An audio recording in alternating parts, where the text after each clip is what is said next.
do. Are we ready for St. Clair to do that? Oh, St. Clair, I think you're muted. I'll say Lisa's the one who will be giving you the presenter power. All right. So do you have it? Yep, just give me one moment and I'll get you all set up. Thank Okay. you.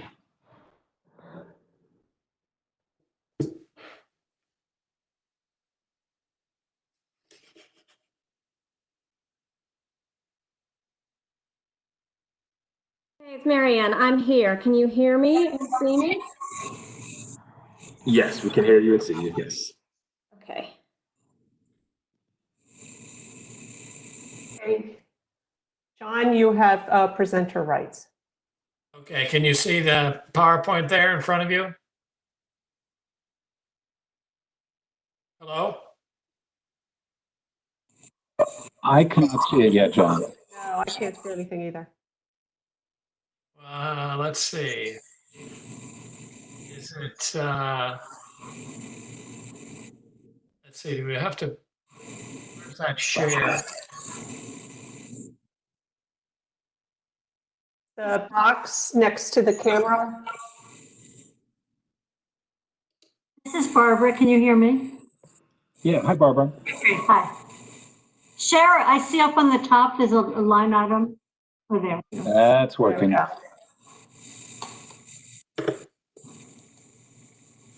We are seeing your screen. So you have it now? Yep. Okay. You have the PowerPoint. We do. Okay. Jose, did you say you had a copy of the agenda for today? Could you repeat that, Walter? Jose, do you have a copy of the agenda for the meeting? I do. Did you want me to share that with you, or? I guess so. We just need to put it up. Okay. I would have to get presenter rights from John. Yeah, I would too. So Jose, am I giving you presenter rights?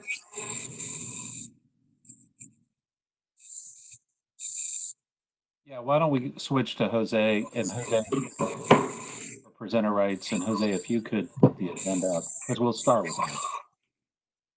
Okay. Here we go.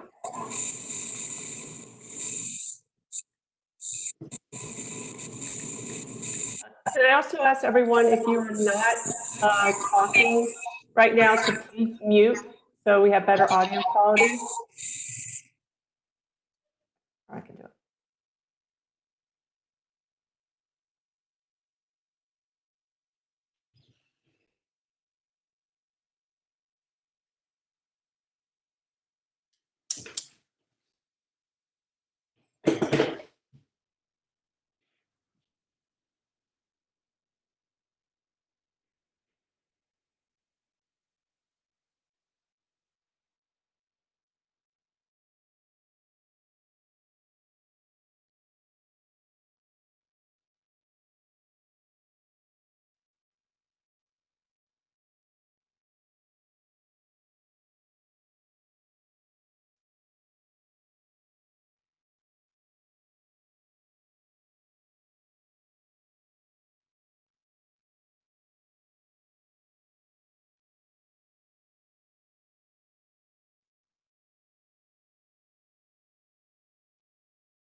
Can you guys Thanks, see? Jose, for putting that up.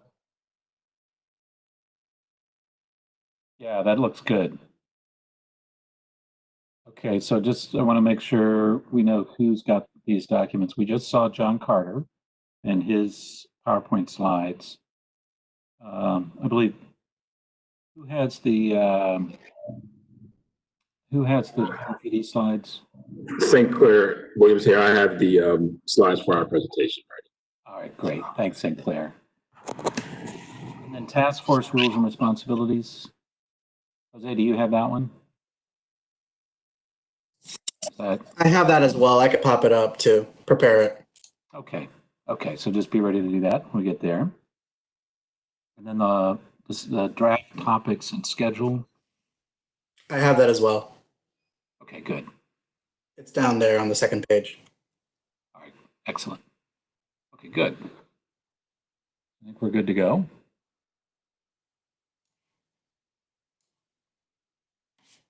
I did talk to Mark this morning. Okay, good.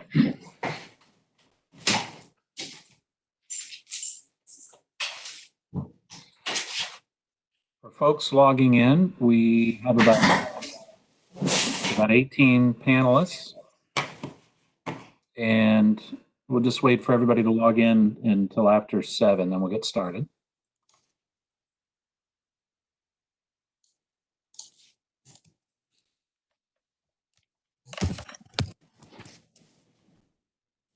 Supervisor Alcorn, just to let you know and everyone else know that we are now live on YouTube, and we do have people watching. So we're recording as well as a live stream on YouTube live.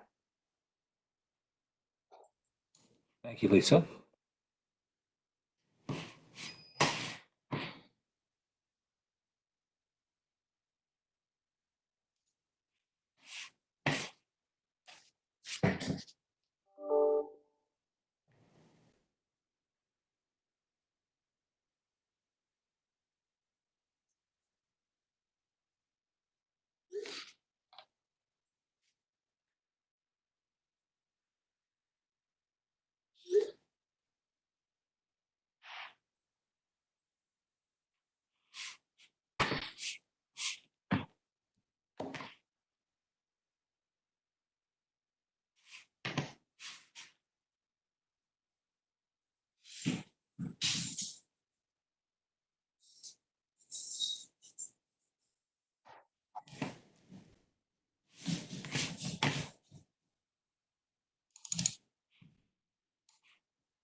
All right. Let's get started here in just a minute. We'll still have a few folks logging in. So while everyone's logging in, just want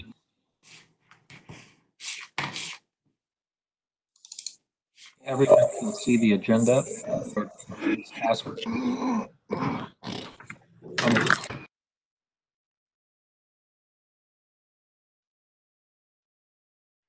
And if you are not speaking, it's always a good habit to put mute on. So I'm now unmuted, so you can hear me, which is good. Again, so the agenda is up on the screen. Hopefully everybody can see that. Just a couple reminders of some of the technical things associated with this WebEx platform. First of all, to unmute yourself, if you move your cursor around the middle of the screen, you'll see 7 circles show up in the bottom part of your screen. On the left is the mute and unmute button. So you toggle that back and forth to be unmuted or muted. Right next to that is the video. And I think most of you who want to have video going are doing that. So hopefully you figured that out.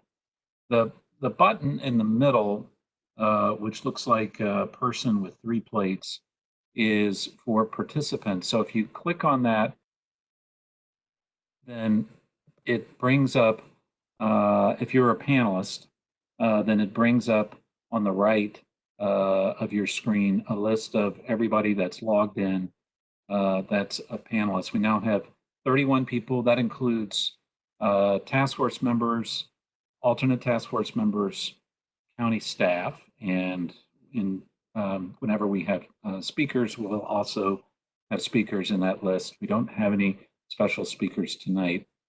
And then the next button over is a little chat function. I think, Jose, you'll be monitoring that, I think. Is that right? Or Lisa? Yep. Monitoring that. All right, fantastic. So if you have any technical questions, go ahead and use that. And then on the far right is that X with the red button with the X. That's to disconnect and hang up. So I don't recommend doing that for a while. The important thing, the middle button, when you open up the participant list on the right, what that also does is that opens at the very bottom of that list. You'll see 3 little symbols, and one of them is a raise hand symbol, and that's important because we'll be using that throughout the evening. So just like last meeting, if you one way to get my attention and to be recognized is to raise your hand, and I'll be scrolling through and also looking occasionally at texts of that Lisa or Jose may send me to flag anybody who has their hand up that I haven't noticed.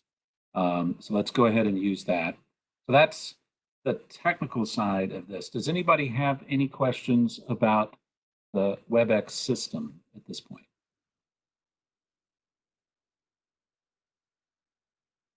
Okay, then let's do this. You know, this task force is a little unusual in the sense of we're trying to do this, at least initially, virtually.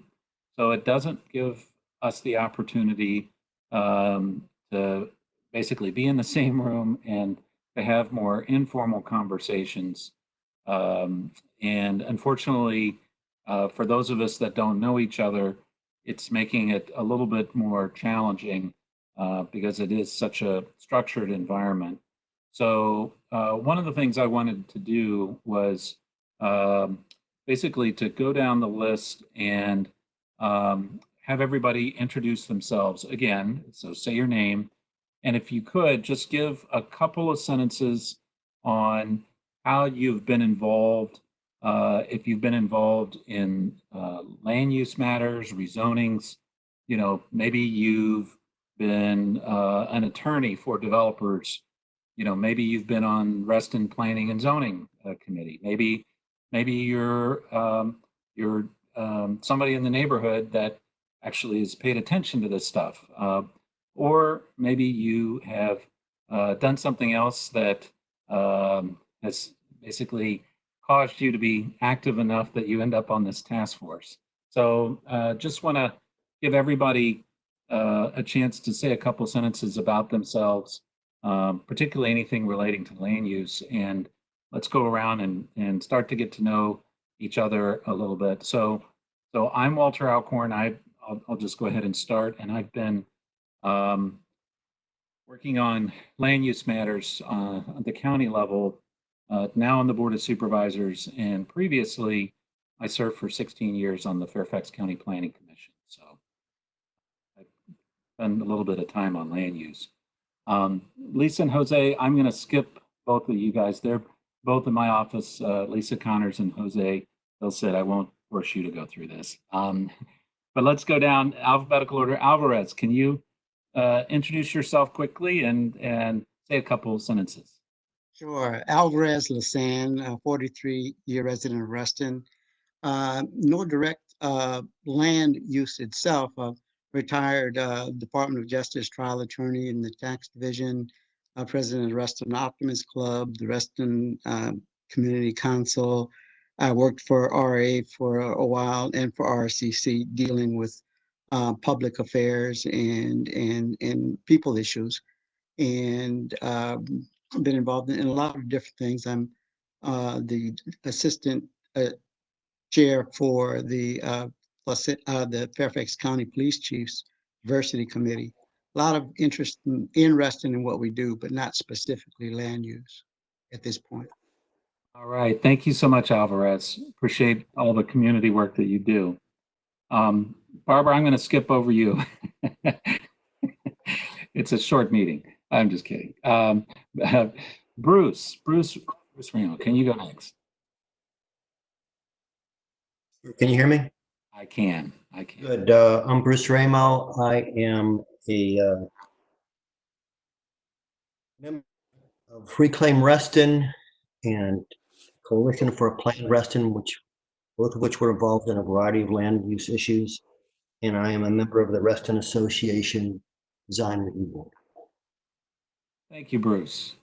Burton G.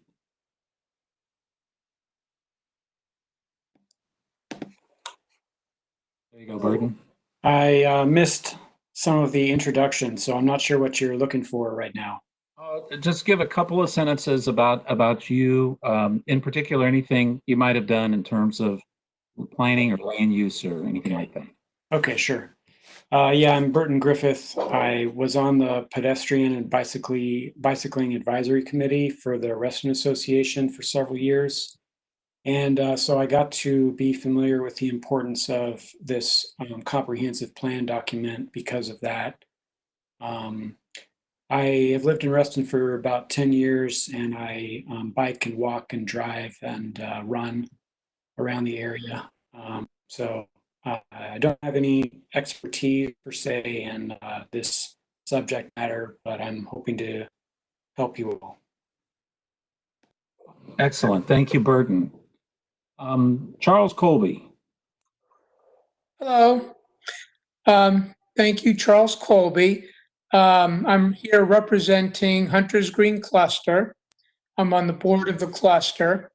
I've been involved in the area in citizen activities probably for about 10 years now. I was on the Open Space Committee and the board of Franklin Farm down in Herndon. And then for the past 5 years, I've lived in Reston. And I've been on the board probably for about 4 years of that.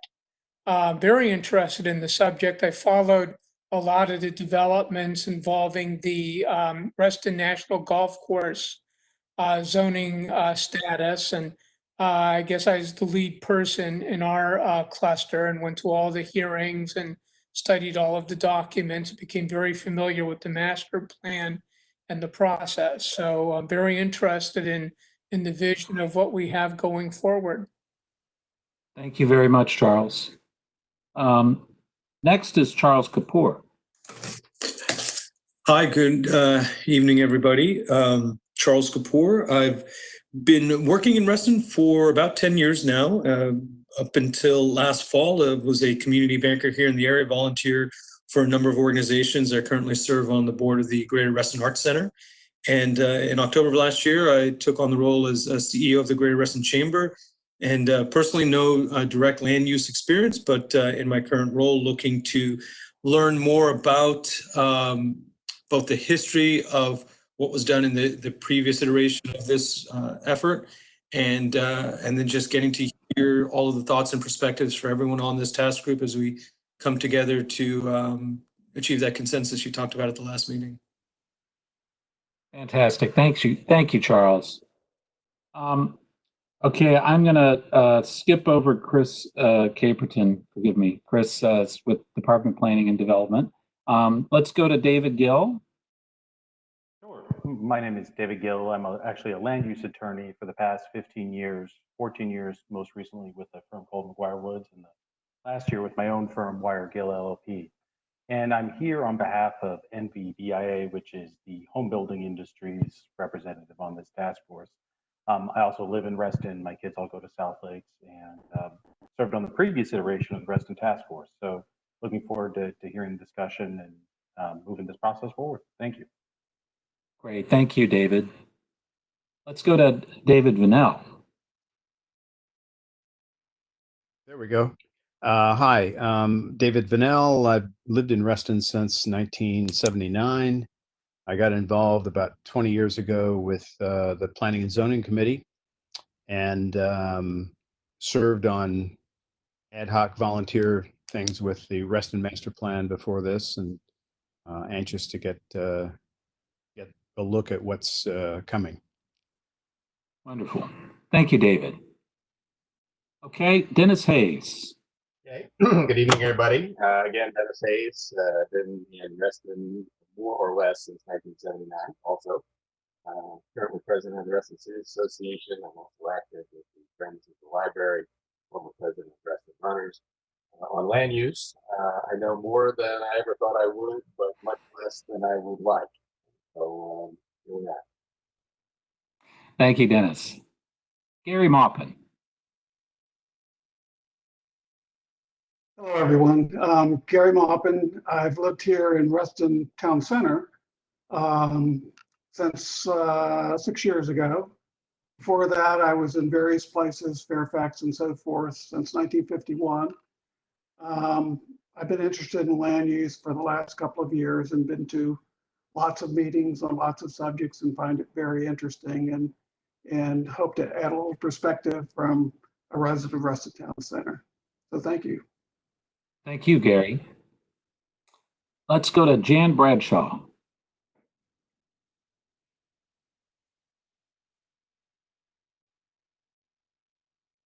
Jan, there you go. Unmuted now. You got me? Can you hear me? Yes. Okay, that's great. I was involved in the Reston 2000 task force, and this is kind of a continuation of that, so that fits.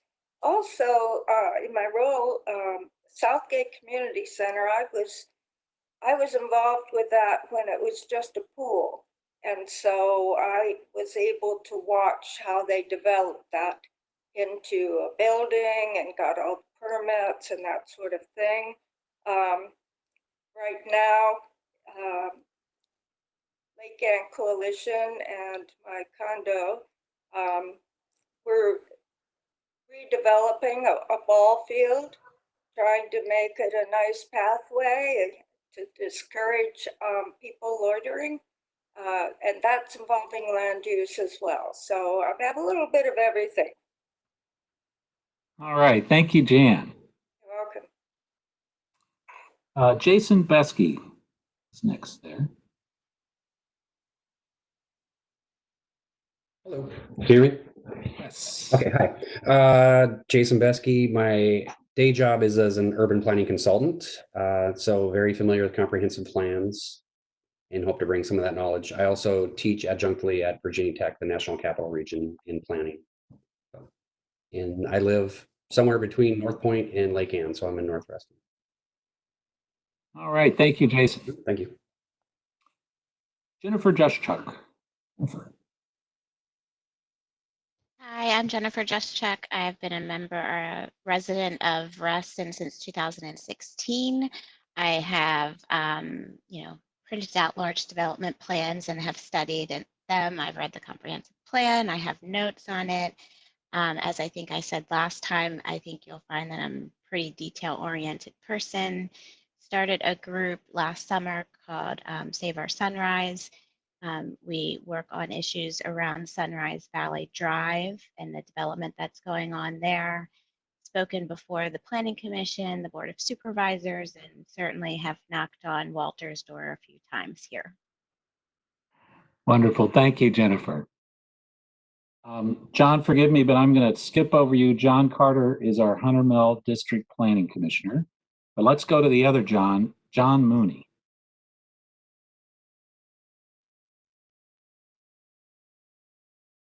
John Mooney, there you go. I was just muting myself. Good evening, everyone. I'm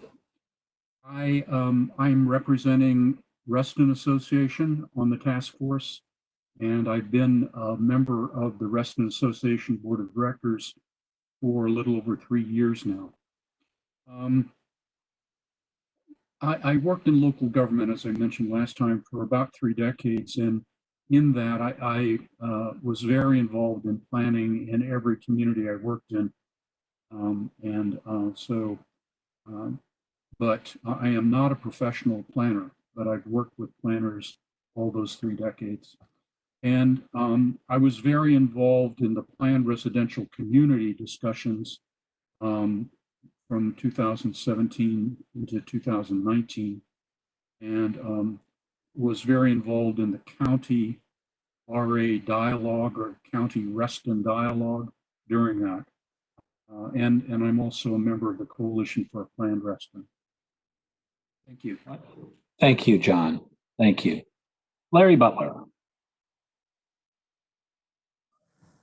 Okay, hello everybody. Welcome. Larry. Larry Butler, Chief Operating Officer for Reston Association. So I'm an alternate for John Mooney on the task force. I've worked in Reston for 38 years. I have a master's in urban and environmental planning from a university that Walter, I believe, is quite familiar with. And I've been following the development here for quite some time, doing a lot of interactions early on with Reston Land Corporation, particularly as it related to Reston Association properties and what was happening adjacent to that. And then for the past 6 or 7 years, I've really kind of sunk my teeth into the development here on behalf of the association. Thank you, Larry. Lynn Molston. Lynn. Hi, everybody. Yeah, as I mentioned last time, Walter, thank you so much for pulling this group together. This is absolutely awesome. And I am a 35-year Reston resident. And as many as you all know, some do, some don't. I do have a keen appreciation for Reston's founding principles. I've been working with the Reston Citizens Association since 2015. I currently serve as the vice president. You've already met Dennis Hayes, who is the president of RCA. I also serve on the Coalition for a Planned Reston and Rescue Reston, and serve as the chair of the North Course Committee defending the open space golf courses. I also used to serve as the girls golf coach at South Lakes High School. And I'm very much of an avid environmentalist. And I'm, as you all will find out if you haven't already, I'm very interested in protecting the precious open space and the wildlife habitat that Reston's 2 golf courses offer. I look forward to working with everyone. Thank you, Lynn. Mark Looney. Good evening. My name is Mark Looney. I'm a land use and zoning attorney with the law firm of Cooley. I've been representing property owners and developers who need county government approval to be able to build their projects for more than 20 years. I kind of learned under the wings of 2 folks who helped kind of set up the structure for Reston's planning and zoning going all the way back to the early 1960s, and a guy by the name of Ed Pritchard, who was Bob Simon's attorney at the time that all this was set up, and have spent the last, as I said, 20 years of my career kind of building on that foundation. I served on the 2001 Master Plan Update Task Force that was chaired by Coann Whitney, and then again in 2010 to 2014 with the task force chaired by Patty Nickerson. And after having spent literally in both of those task forces in the bowels of the Reston Community Center at Lake Ann, I decided tonight's meeting I'm going to do from my back deck. So if you see my kids popping in and out, that's why. Understood. Thank you, Mark. We have another Mark Malcolm. Good evening. I also appreciate joining the task force. I've been a Reston resident for over 25 years. I live on the other side of Reston, on the other side of Fairfax County in an area called Polo Fields. Very much interested in all of Reston, but particularly I pay attention to the Herndon TSA, Polo Fields, and everything that is coming into Reston from the west and from the north, not from the North Point area. I am a retired military officer, but also now a retiring Army civilian. So I've been in the area since '94. And with that, I'm an operations research systems analyst, sort of planning, but not land use planning. My first time with the Planning Commission was in 2015, speaking about the Herndon TSA just before actually just after Robert Simon gave, I think, his last address to the Planning Commission regarding architecture. Very much interested in everything involving Reston, from environment to traffic analysis to what gets built. Thank you. I enjoy joining this and be a full-time volunteer. Thank you, Mark. Marianne, I'm going to skip over you. Marianne's with the Department of Planning and Development. Michelle Kimmel.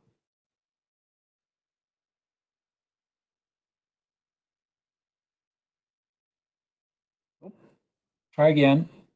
There you go. That's it. Hi, everyone. I'm Michelle, and yes, I think so. Got it. Okay, great, good. And I'm on the Reston Planning and Zoning Committee. I've also have lived in Reston since 2015, and recently got more involved in the community as we saw some significant development near our neighborhood, and became very concerned for the impact that would have for our family, especially our young children's health and safety. And so I'm hopeful that if there's any role that I can play, it's ensuring that we're really taking into account the youngest residents of our city and ensuring that we're looking towards their future and protecting them. All right. Thank you, Michelle. Next, Mike Jennings. Yeah, hi, Mike Jennings. I'm alternate representing the Greater Reston Chamber of Commerce, 34-year Reston resident. And my planning and zoning background is I've been on the Reston P&Z committee for 6 years, but although not representing them in this event. All right. Thank you, Mike. Maury Callahan. Hi, this is Maury Callahan. I am an alternate for Reclaim Reston. I became involved in land use matters in about, I think it was 2013. I had an issue that was concerning to me and did a lot of research. And from that, it kind of spewed into getting involved in all sorts of issues and serving on various boards and committees in Reston. So that's my background. Thank you, Maura. Reston Bevel. Good evening, everyone.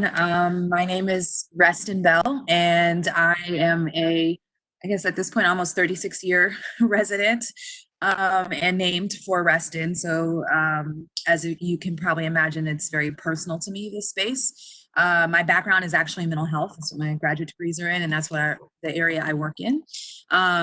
But I grew up appreciating and making use of everything from, swimming in Lake Ann when I was a little girl, to the classes offered by the Reston Community Center, to working at the YMCA when it first opened many years ago, and then even working for Reston Association for some of their summer programs at different points.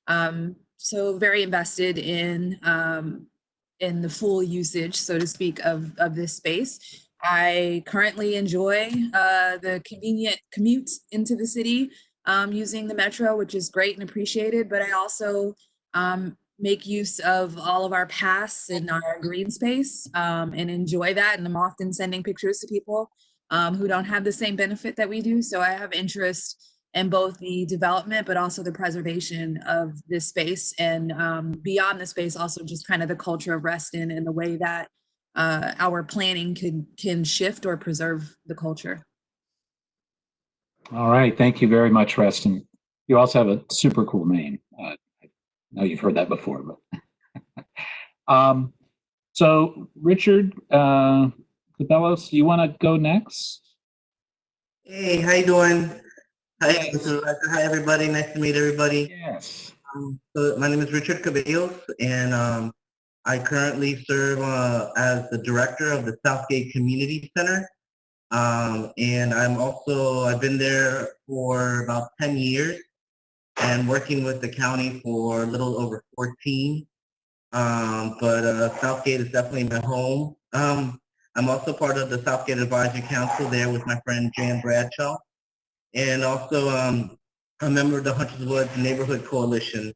So I'm just truly excited to be a part of this task force and volunteer where I can on a daily basis. Prior to COVID, we were serving at least 100 families a day at Southgate.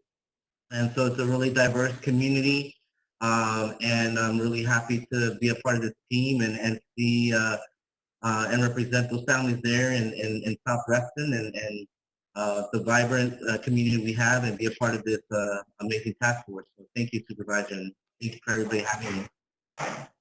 Thank you, Richard. Appreciate you doing this. Just a few more here, 5 more. Rob Whitman is next.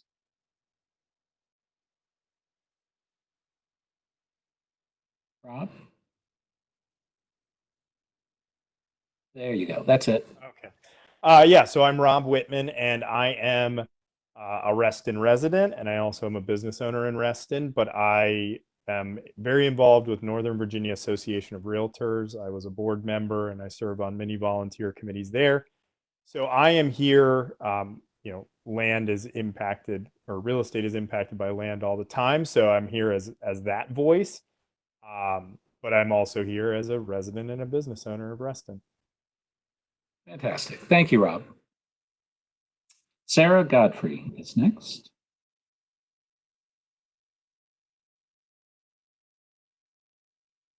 Hi, everyone. I'm with the Department of Planning and Development. Sarah, I'm sorry. I was going to skip you, Sarah. My fault. All right. And I'm St. Clair is also DPD. Going to skip you, St. Clair. So just 2 more. Tammy Petrine.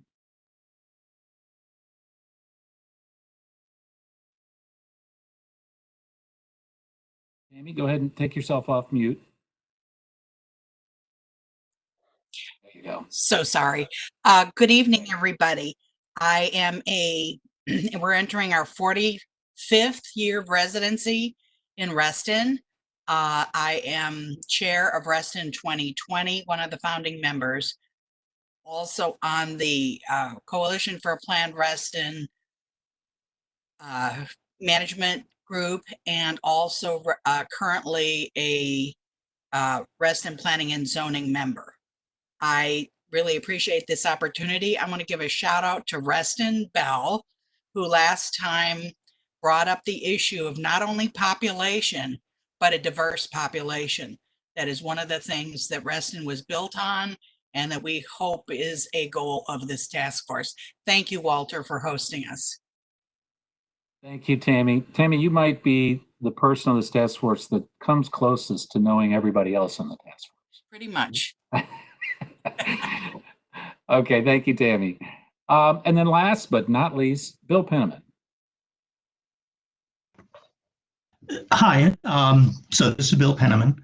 I've been a resident of Reston for about 16 years. I've been on the Board of Governors for the Reston Community Center for more than 10.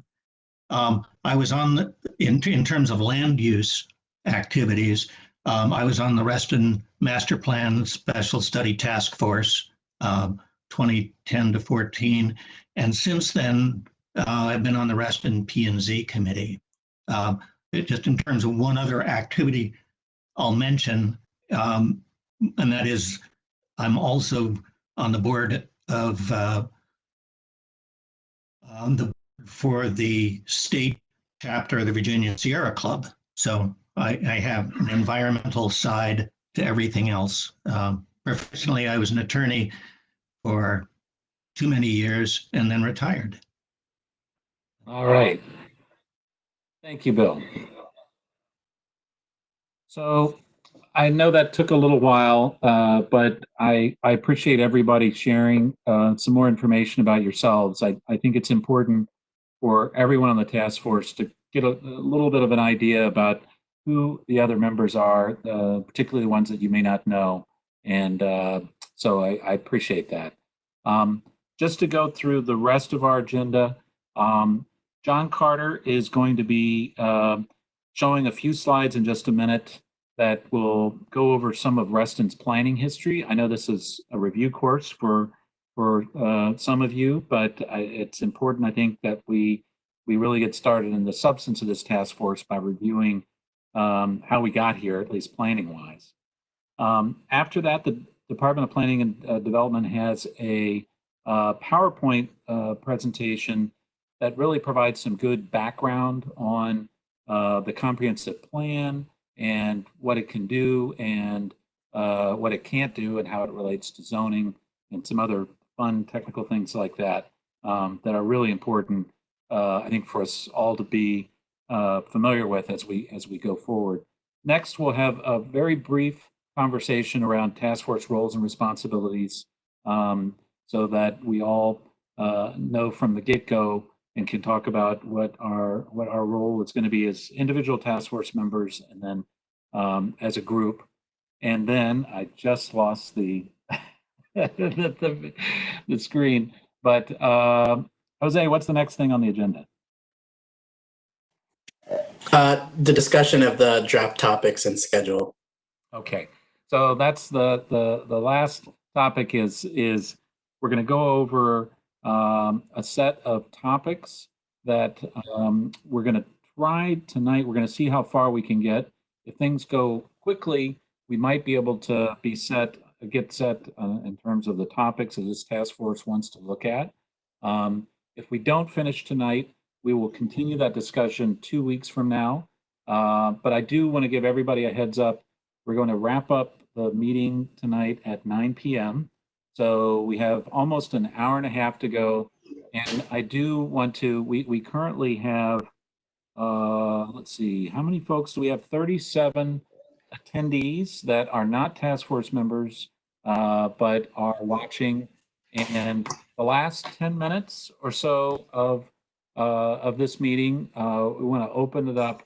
And so anybody who is in the virtual audience as an attendee may at that point raise their hand, ask a question, or make a comment. So I want to make sure we left some time at the end for that. So at this point, Commissioner Carter, let me turn it over to you, and hopefully we'll technically be able to show your screen and walk us through very briefly some of the history of Reston from a planning.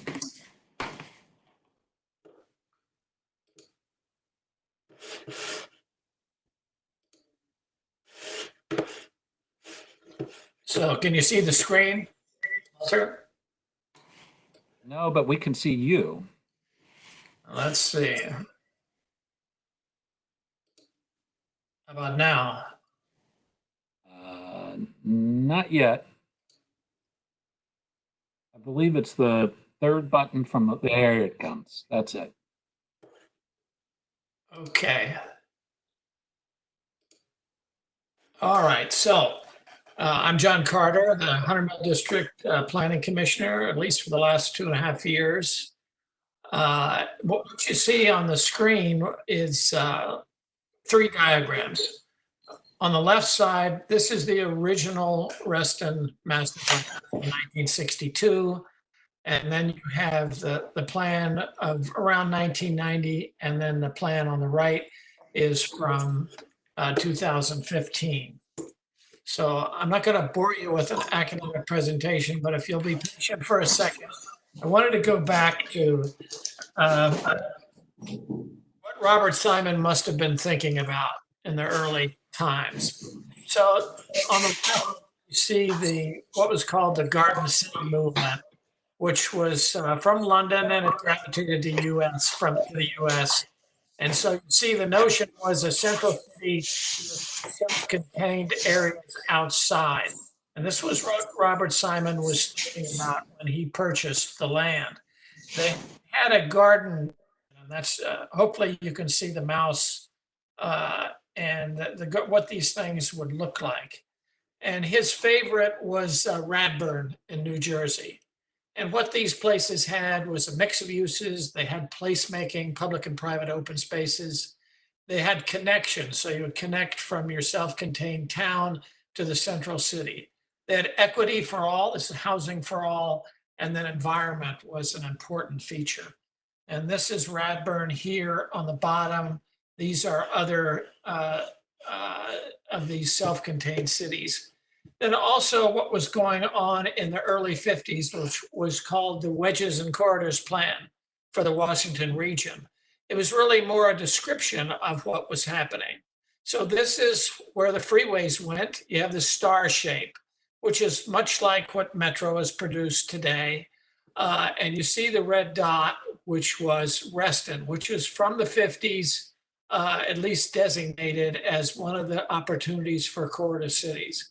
In Prince George's County, you had Greenbelt Town with the Goddard Space Flight Center. In Montgomery County, which was the only county that actually adopted the Wedges and Corridors Plan. And you had a series of corridor cities.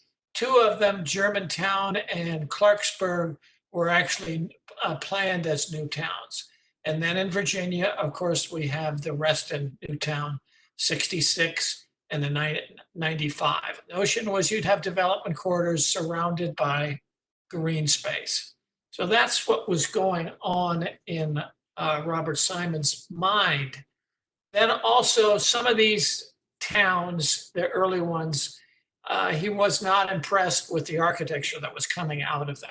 So he wanted to stress architecture and site planning in the design of his new town. So what you had on the bottom, this is Tapiola, which is a new town in Finland. And you can see some of the things that Robert Simon probably was looking at. You have the tower, much like the Heron House. Then you had the low rise with around a plaza.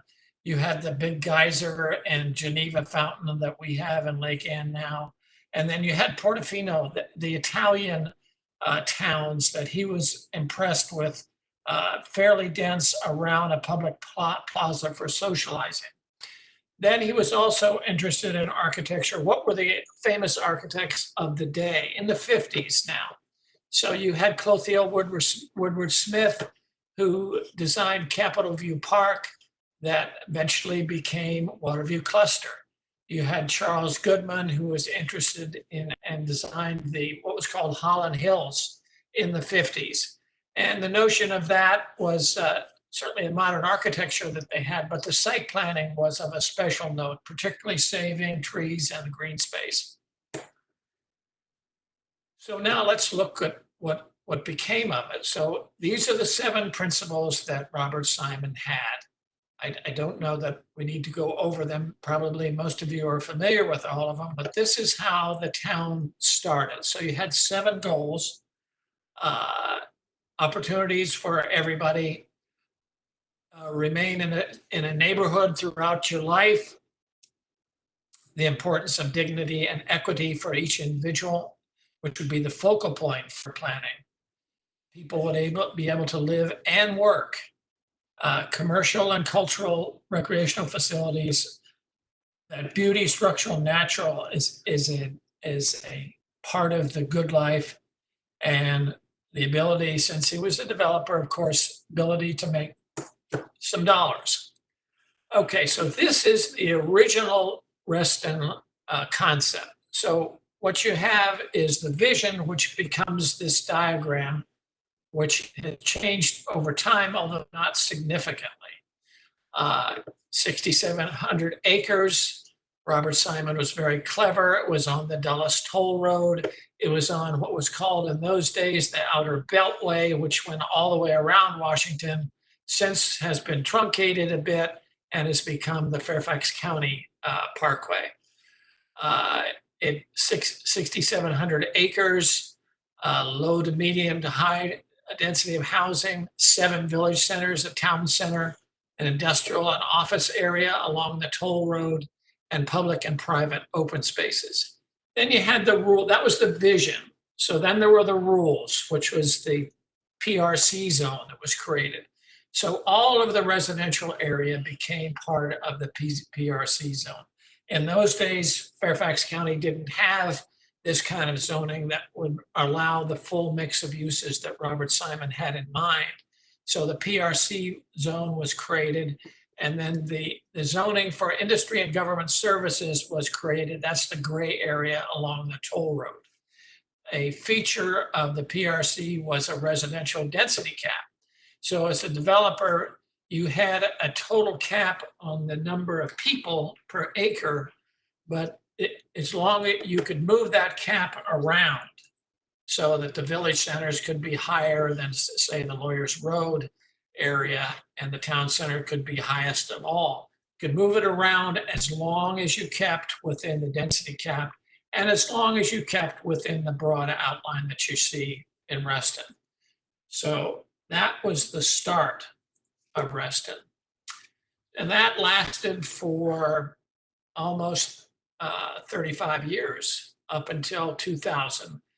Then there's a new, so you see the old plan that was filled with magic markers and colored pencils. Now we're into the computer age, and there's modifications in several modifications up to 2000. So the town center and its location was finalized.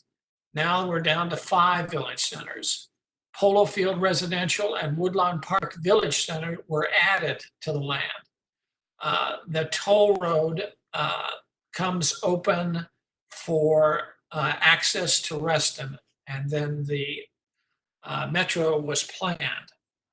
Still had the PRC zone, but 2 more zones were created called the PDC and PRM zones. This took the place of the zoning along the toll road. Residential cap of 13 people per acre was established, and then this notion of a flexible location of different densities could change over time. So that was the year 2000 plan. And now we have the 2015. So now there's more attention to mixed use along the transit corridor. Town center, of course, was constructed by this time. 5 village centers, although we lost Tall Oaks, but we added Woodland Park. Dulles Toll Road expanded access, and the outer beltway was eliminated. So it's just the Fairfax County Parkway now. Kept the PRC zone. Now you have the PDC and PRM zones replacing most of the industrial land along the toll road, although not all. Again, the residential cap, 13 people per acre, and the flexible location. In that plan, there were 10 principles now, most of them working off of what Robert Simon had created. A little more attention to the mix of urban and suburban life. So now you have metro station areas, which now allowed housing, the village centers, residential areas, and then 2 areas were increased and were the focus. Planning would provide for environmental sustainability and green technology. Although part of the original plan, it became more of a statement by this time. And then public participation in planning and zoning will continue to be the community's foundation. So that's a quick look at the planning history in Reston. I guess it would also be useful to note if these diagrams provided the vision, if the rules were established in these zones, then the timing and the review was established. And the PRZ, the Reston Design Review Board, has most of the power, including as much power as the Board of Supervisors for everything in the residential area. The town center has its own review process, although they overlap with the Department of Planning and Zoning. And then the corridor, the transit station areas are outside the PRC area entirely. Then you have the RCC, or the tax district, which helps with the funding in Reston. And then you have the Reston Planning and Zoning. So maybe not going through all of that, but we have a lot of organizations overseeing different aspects of development.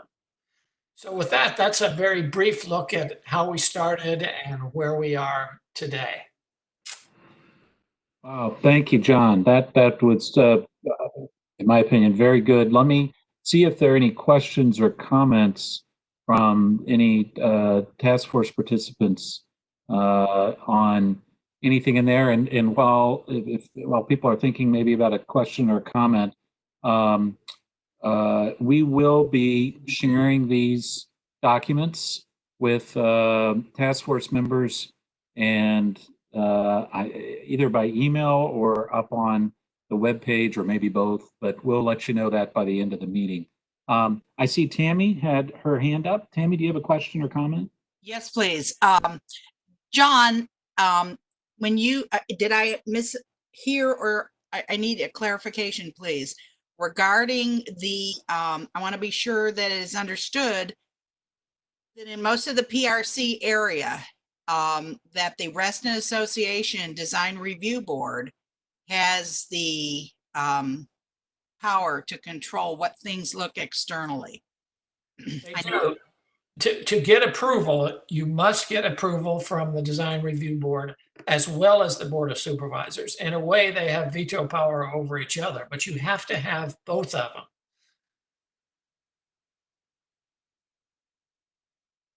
Did we get that? Thank you very much. Thank you, Tammy. Just looking to see if anybody else has their hand up. I don't see anybody. Any other questions or comments? I wanted to particularly emphasize that beginning of Reston, the Newtown planning that went on at the beginning, because it has a bearing, and we shouldn't forget that. Although it's a very abbreviated presentation of that, but that's what Robert Simon was thinking, and it has crept into all of the various visions that have gone on since.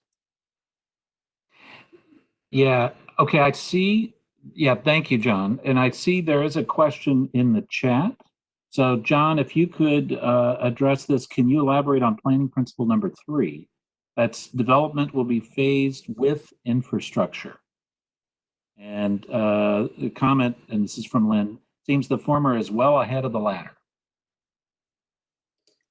Yes, well, that was an aspiration in the 2015.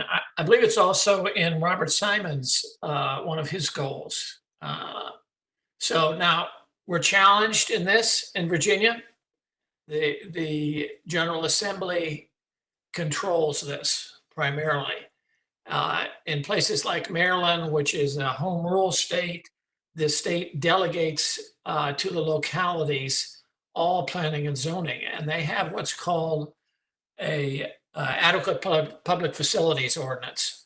That's a very complicated term and not altogether different the way we practice planning in Virginia. But in Virginia, we are a Dillon rule state, which says all planning is only certain aspects are delegated to the counties, and that the state controls things like adequate public facilities. In Virginia, that up until recently, it's pretty much the private sector does the private sector thing, and the public sector tries to keep up. And so the aspiration in 2015 was maybe do a little bit better. And in Fairfax County, we were challenged with this, but we try to get schools and transportation done along the way as we go. But it is a very difficult challenge here. Thank you, John. We got a couple of hands up. Let's answer those and then we'll move on. Reston Butler, or I'm sorry, Reston Bell. I see Larry's got his hand up too. So Reston. You mixed us up. Yeah, I guess I just maybe more of an observation or a thought is like as we went through kind of the history I see in the earlier history, there was a lot of discussion about the development of the land, but there was also a lot of discussion about like who the development was for and like who Mr. Simon intended to kind of occupy this space. And then it seems in this 2015 rendition of the planning, it seems to be reduced to just like item number 7. And it also is pretty vague there. Housing will be provided for all ages and income. Like, what does that mean? Like, and who are these? Like, I don't know. There's a lot to be desired, I think. And I think this really kind of shows the ways in which some aspects of the initial plans and his initial interests have been phased out in some ways that I think really kind of go against what he was intending to do. So I'm really looking forward to how we might be able to insert or elaborate in a way that kind of dignifies, the earlier principles a bit better as we move forward. Well, I think all those things are pretty good to add. I mean, we'll probably be taking a look at these principles and just seeing whether they should be touched up a bit or new ones added. Social equity was a founding principle going way back to the Garden Cities, and Robert Simon tried to bring that to a place called Reston, Virginia. Yeah, and just to add to that, Reston, thank you for bringing that up. Bob Simon actually established Reston as an open community. It was the first open community in the Commonwealth of Virginia. And because of that, he really had trouble getting financing. And this, a lot of people said, no, that's not going to work.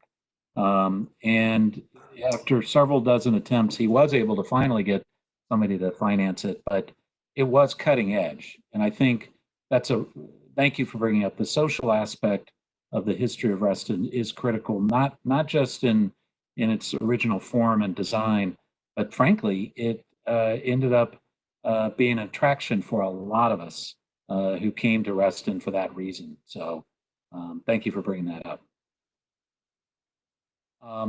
Larry.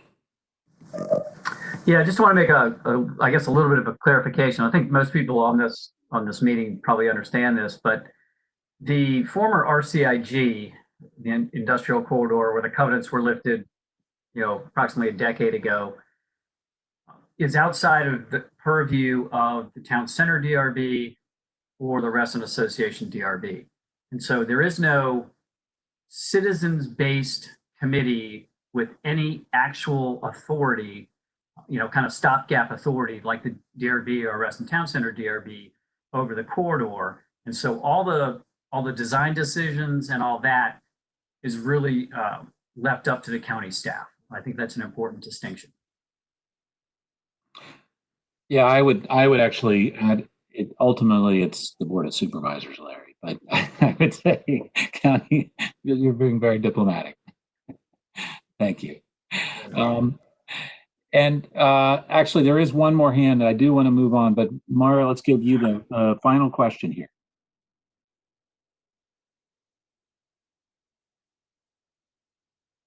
Mara, do you want to? There I you couldn't go. figure out how to turn off my mute. I just have a quick clarification, John. You mentioned village centers, and then you said woodland.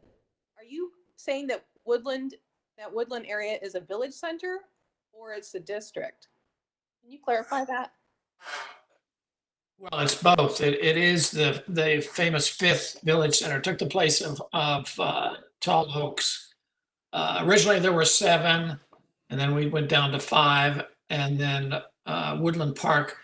We often forget that, and maybe that's my view of it, but it is a retail center in Reston. So I call it the 5th Reston Village Center. Okay, because I was looking at the comprehensive plan. I don't see it listed as that way, but okay, thank you. Okay. All right, good. Let's move on. Thank you very much, John. And I do want to move on next to, we have a presentation from DPD.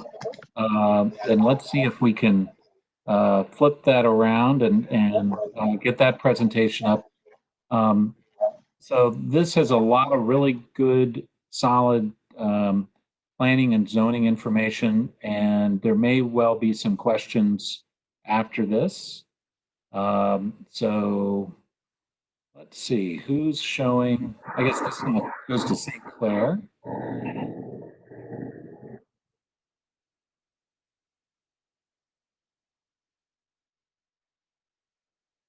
Yeah, it needs to be presenter authority. Yeah, if just getting to you right now. Sorry about that. No problem.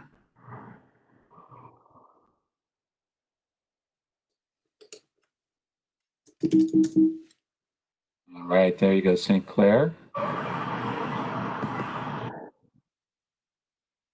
right, Sinclair, the floor is yours.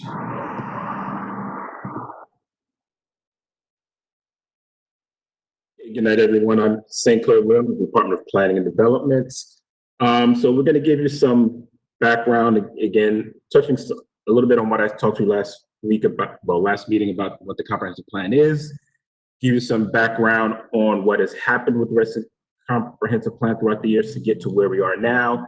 And then we're going to get into some of the discussion of the zoning side of things and how that, again, implements the plan. So as I mentioned in our last meeting, the comprehensive plan is a statutory mandate required by the state of Virginia to shape orderly development of the county. It is a guide in decision-making about the built and natural environments. And the comprehensive plan is shaped by the community's vision. The plan discusses patterns of existing and future development, much of which is often built or implemented over a long term. Usually you're looking at a 20+ year horizon. The plan is cognizant of community needs and public infrastructure, particularly as it affects current residents and future generations.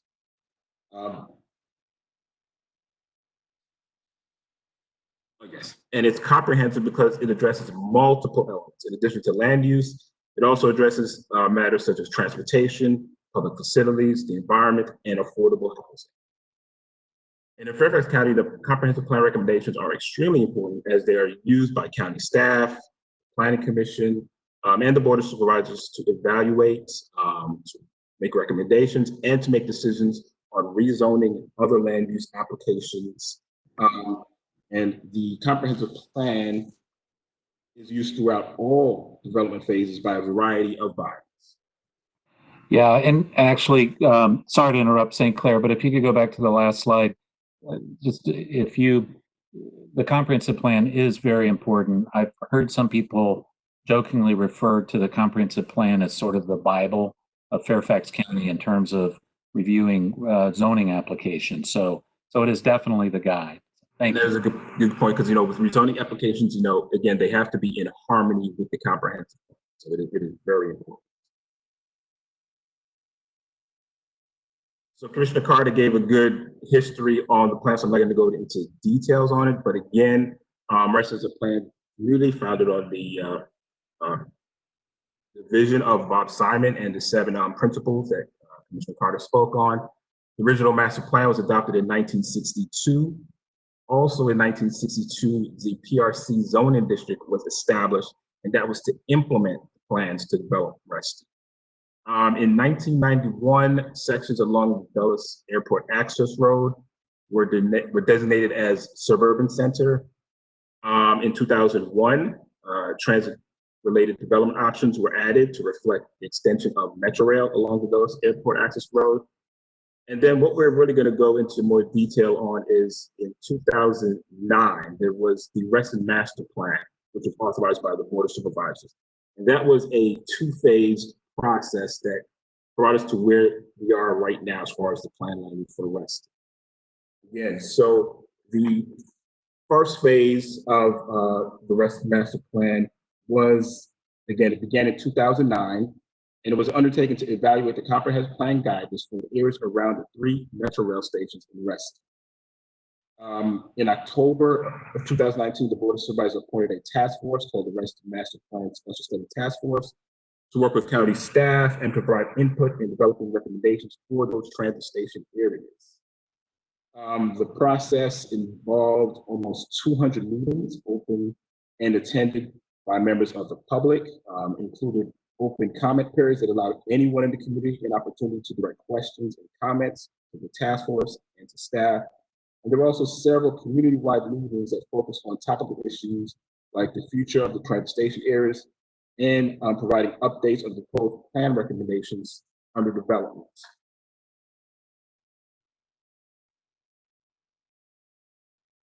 So the focus of that phase 1 of the Reston Master Plan study was looking at focusing urban development around the transit stations within Reston, while maintaining stability of the areas outside the TSA. So area-wide recommendations guide the development of potential and expectations for things such as parks, open space, street bids, and urban design. And again, the goal is that it balances land use with infrastructure improvements. Again, the mix of uses and development targets transportation improvements, and has recommendations of open space and athletic fields.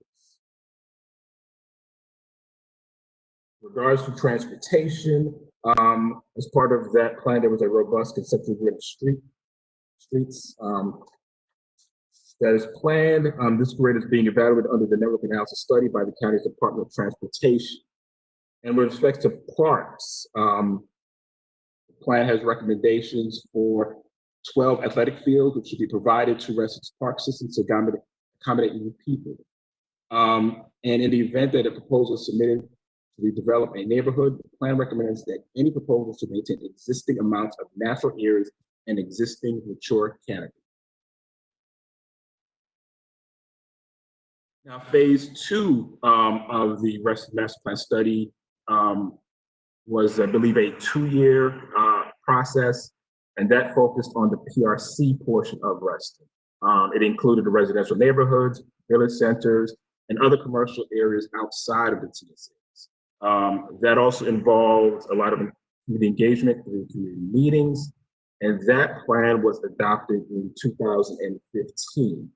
Also, following that, there were guidelines for development in the Reston TSAs that were endorsed by the Board of Supervisors in 2018. So again, phase 2, really the goal of phase 2 was looking at protecting the existing neighborhoods,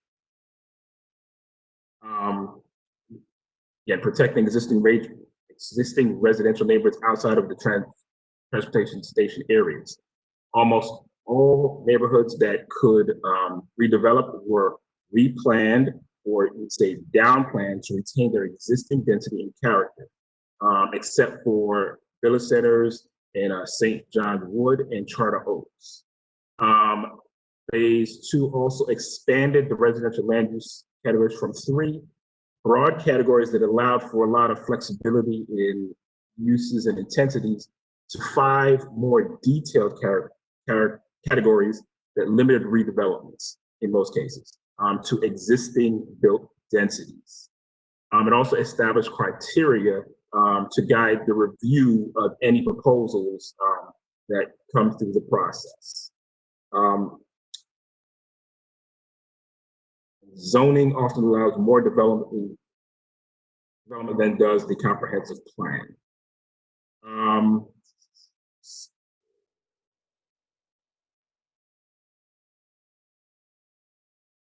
Sorry, I was having a little technical issues there. So each village center consists of a non-residential mixed-use area and adjacent residential areas.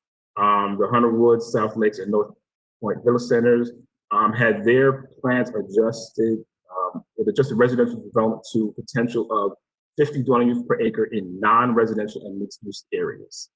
And Tall Oaks and Lake Ann redevelopment is based on approved rezonings. And again, as I mentioned previously, again, there are guidelines for village center redevelopments, and it envisions future planning efforts before redevelopment. So again, for significant changes in those areas, again, they require comprehensive plan amendments.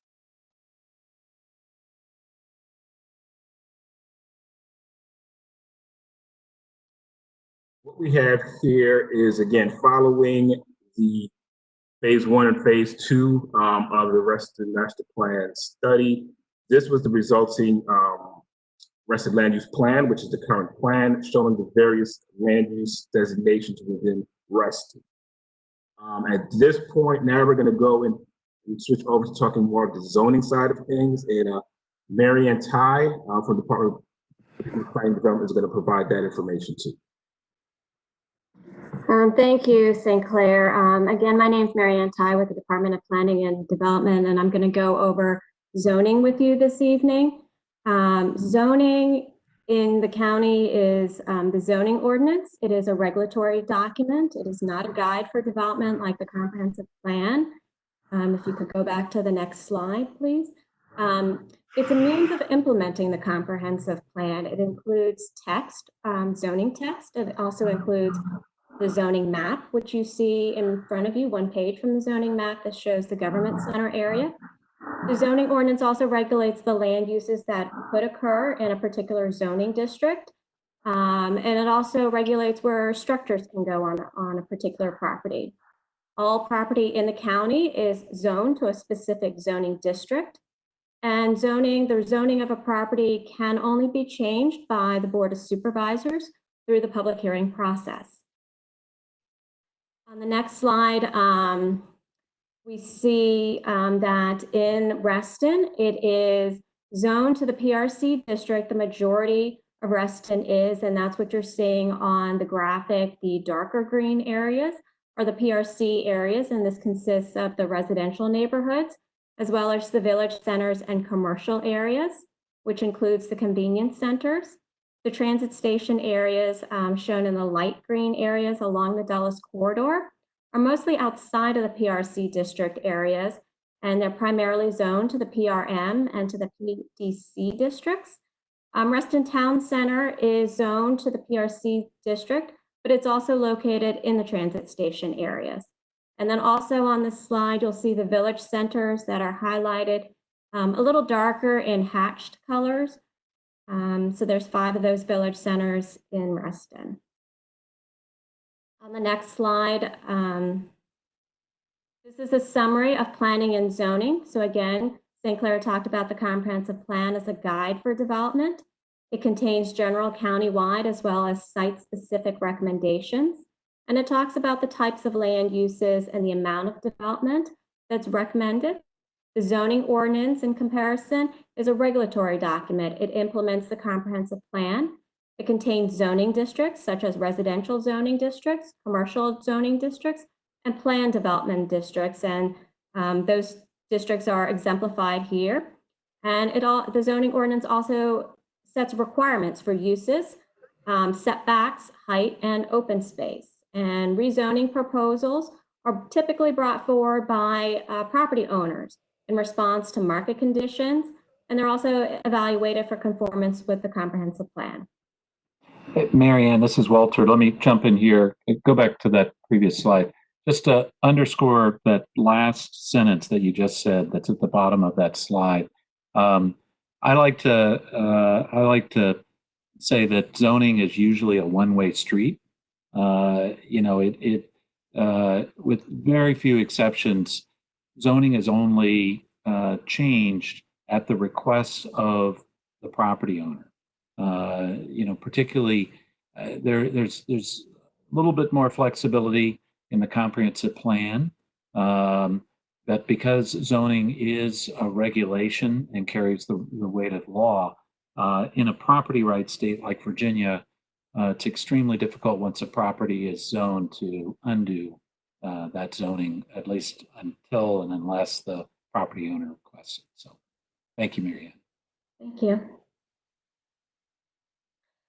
And then on this slide shows the plan development potential versus zoning approvals in the transit station areas.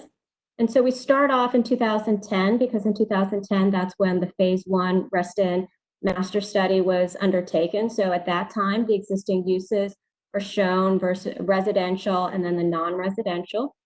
And then the comprehensive plan also includes development potential. And the development potential is based on a 40-year planning horizon. So it envisions what could develop over the course of 40 years or more. And then also the zoning approvals, which are zoning cases that have been entitled since 2015, 2015 being after the adoption of the phase 1 Reston master study.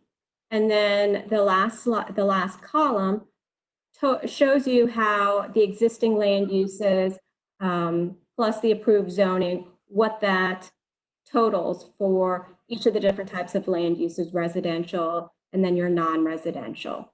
So this kind of summarizes where the task force was in 2010, what it planned during their review period, and what's been approved since the adoption of the phase 1 study.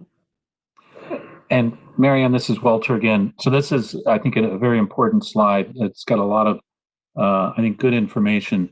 But just to make sure everybody's on the same page, this is just property in the transit station areas, correct? Correct. Yes. Thank you. Okay. So this does not include any of the existing land use numbers or comprehensive plan development potential outside of those transit station areas. Correct. Okay. All right. Keep going, and then afterwards we'll come back and see if folks have questions. Okay. And then the next slide is for the areas outside of the transit station areas. So again, we're looking at existing land uses by the uses, residential and then the non-residential, and then the comprehensive plan development potential for each of those uses, and then what's been approved but unbuilt, and then the existing land uses plus the approved zoning. And then on the next slide, we see the development activity that has occurred in the transit station areas. And shown in green are the approved developments, and the blue are the pending developments. But I will say the areas shown in blue, while they are pending, they have not been active cases. They don't have public hearing dates. And for the most part, they're indefinite, what we call indefinitely deferred. They're still considering what they're doing with their development proposals. So we're not actively looking at those blue cases at the moment. So overall, 32 million square feet has been approved, residential and non-residential. From a residential perspective, 20 million square feet has been approved. So that's about 17,600 dwelling units. 1.1 million square feet is under construction. That's about 964 dwelling units. And 980,000 square feet has been constructed, and that's 812 dwelling units. From a non-residential perspective, 15 million square feet has been approved. That's office, hotel, and retail. And about 108,000 square feet is under construction, with 715 square feet having been constructed.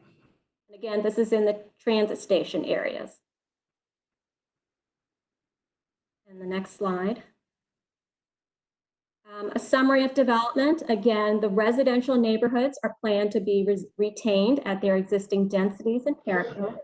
Redevelopment is focused in the non-residential and mixed-use areas, primarily in the transit station areas.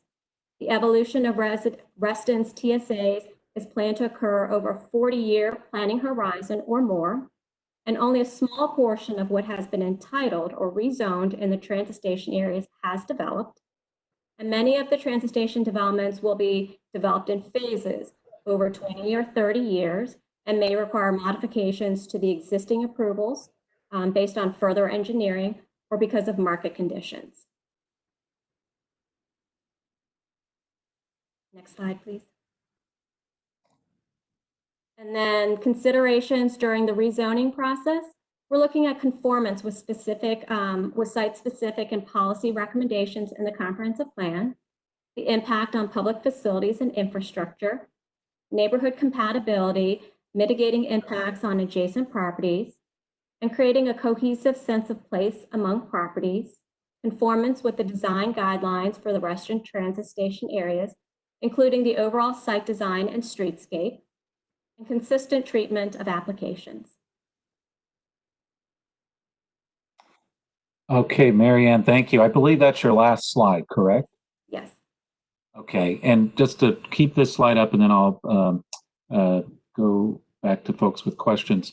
There's a lot packed into this slide, and anybody who's been through a contentious rezoning will be familiar probably with several of these items on here. These are all things that in many cases require judgment, and but they are typically what decides whether or not a rezoning is approved. So anyway, I see there are a few hands up.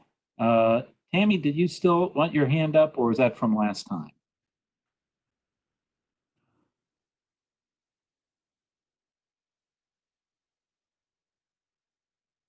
Can you hear me? Yeah, there you are, Tammy. Okay. No, I do have my hand up. Okay, go ahead. Sinclair mentioned something, and I want to correct it. No one on this task force should labor under the delusion that the 2014-15 phase 2 of the master plan had any impact from residents whatsoever. Immediately after the approval of phase 1, that body, that task force was disbanded. We submitted to the then supervisor, we the citizens, I think RCA was the lead on this, to suggest people to go ahead with phase 2. We were roundly rejected. No task force was ever put in place. There were 3 check the box meetings by the county staff, which were in the form of easels put around a room, and we were told what was going to happen. We wrote letters to the editor and et cetera, et cetera. It was quite contentious. There were several mistakes made in math and calculations. Those have to be corrected this go round. But please, we're so thrilled that you've actually put together a task force of citizens, whereas the last task force was heavily weighted to commercial interests. So thank you very much, but I do want to correct that so nobody thinks that citizens had any say whatsoever in what was approved in 2015 for phase 2. Thank you. All right, thank you, Tammy. Now let's go to the man who worked on many of those rezonings that were shown in the earlier map, Mark Looney. Thanks. St. Clair, if you're still controlling it, can you go to slide 6 and then we'll flip to slide 15? For those of us who served on the 2010 to 2014 task force, actually maybe it's slide 7. Yeah, there we go. So a little bit of the history on kind of how the recommendations came to be in the core important. Bob Simon's mantra was live, work, and play all in the same community, except that I joked he didn't really mean it. And the reason I say that is that in the early 60s, the Reston Center for Industry and Government covenants were recorded against roughly 750 acres of land within the corridor, represented by I'll call it the blue slides on the right hand, or the blue area on the right hand side, the south side of the toll road in the middle area, and the south side of the toll road outside of the Herndon town limits on the left hand side. Those covenants were private contracts between and among the owners that when Reston Land Corporation and its successors or its predecessors and successors sold the land to developers or others, they recorded covenants that said that those properties could not be used for residential, hotel, or destination retail uses. And it effectively meant that all of those uses had to go somewhere other than those 750 acres. So a big component of the 2010 to 2014 comp plan changes were to recognize that the result of those covenants meant that there was almost 100% office development in those areas and no residential, hotel, or destination retail development.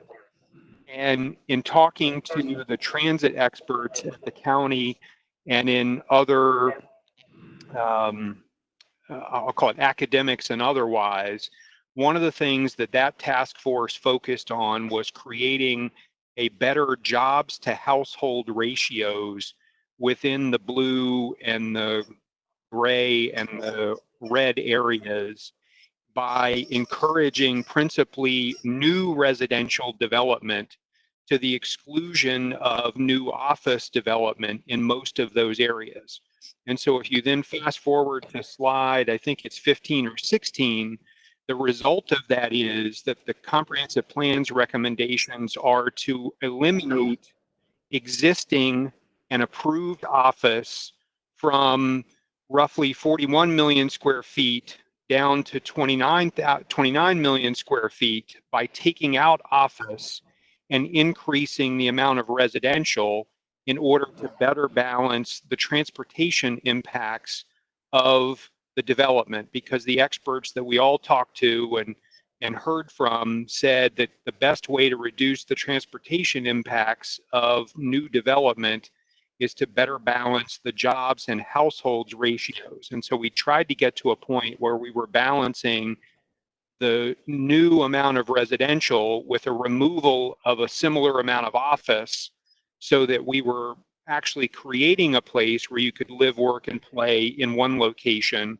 as opposed to having to import workers into the toll road corridor, which is what had been going on for the first 40 years or so of Reston's, 40 or 50 years of Reston's development.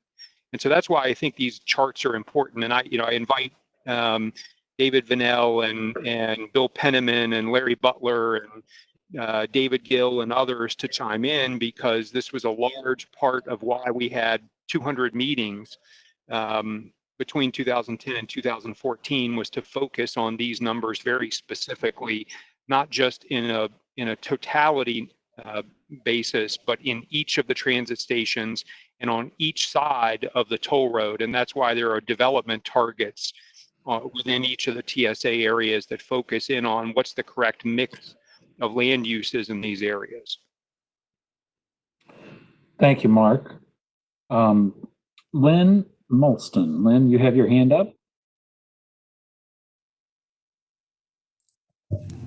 Yeah, actually, thank you, Walter. I had quite a few questions, and I'm just trying to get everything in order here. I do want to reinforce what Tammy Petrine was talking about on slide number 8. And this was in terms of the phase 2 process, where there was a bullet point that read that there was community engagement through community meetings. And I think that, in terms of correcting, the information that's being presented, I would recommend that bullet point be removed. I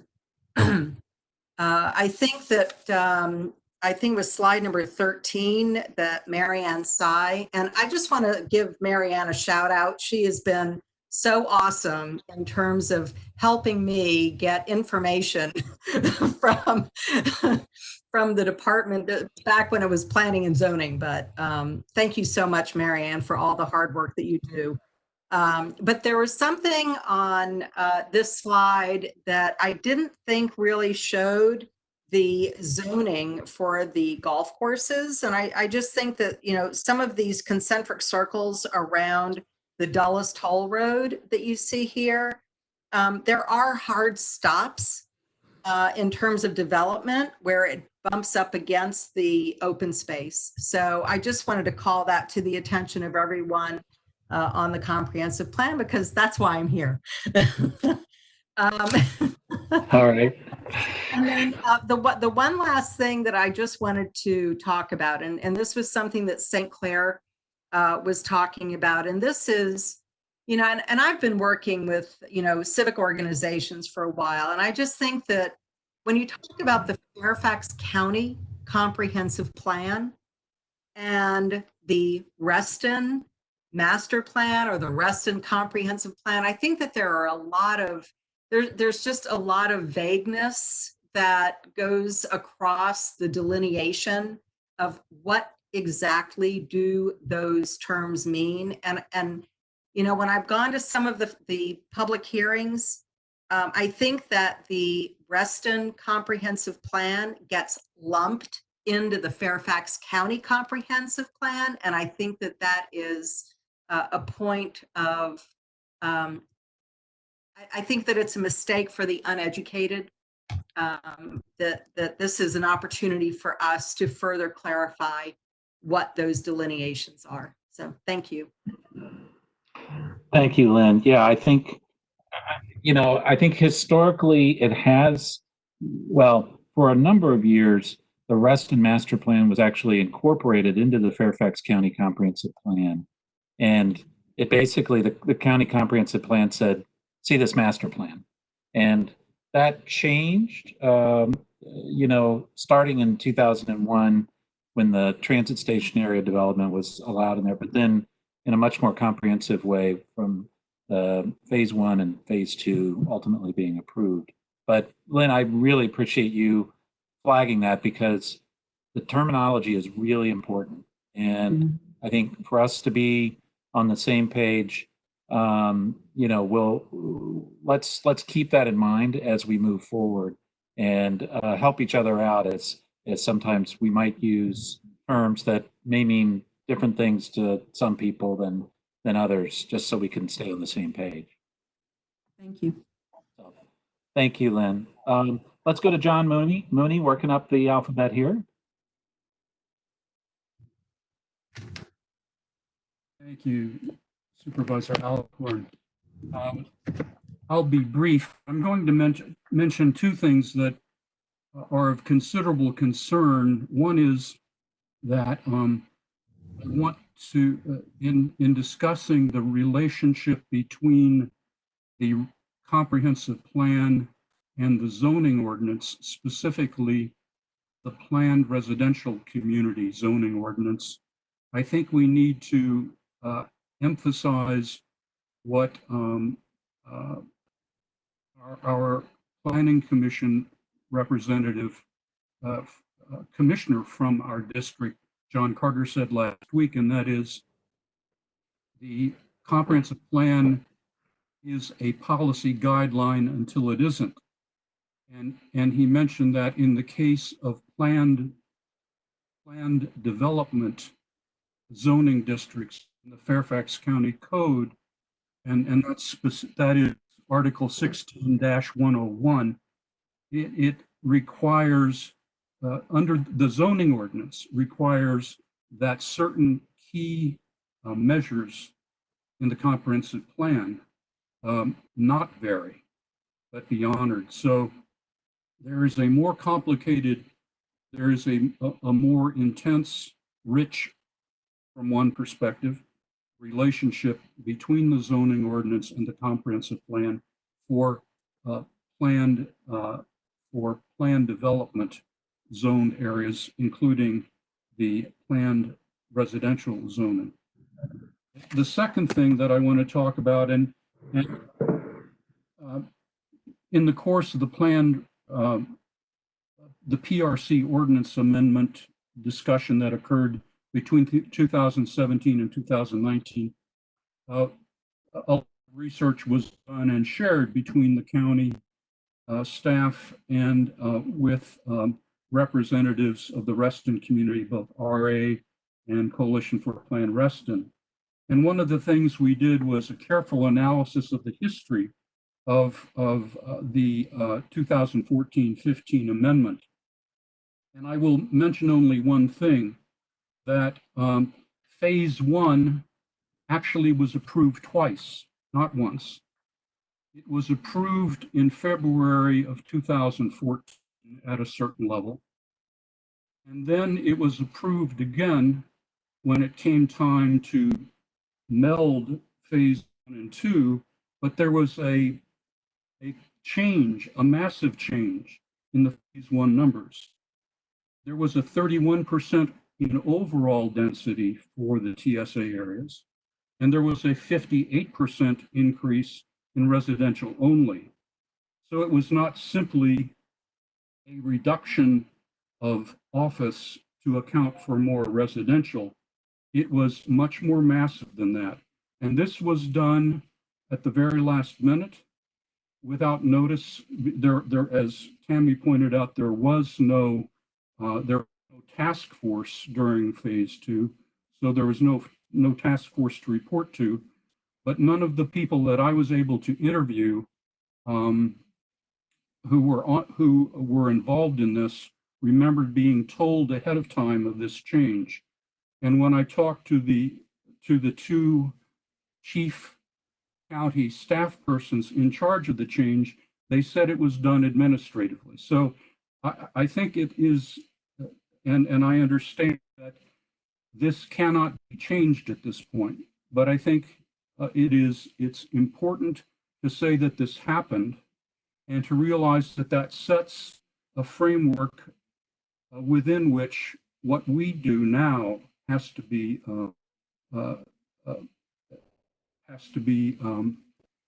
understood.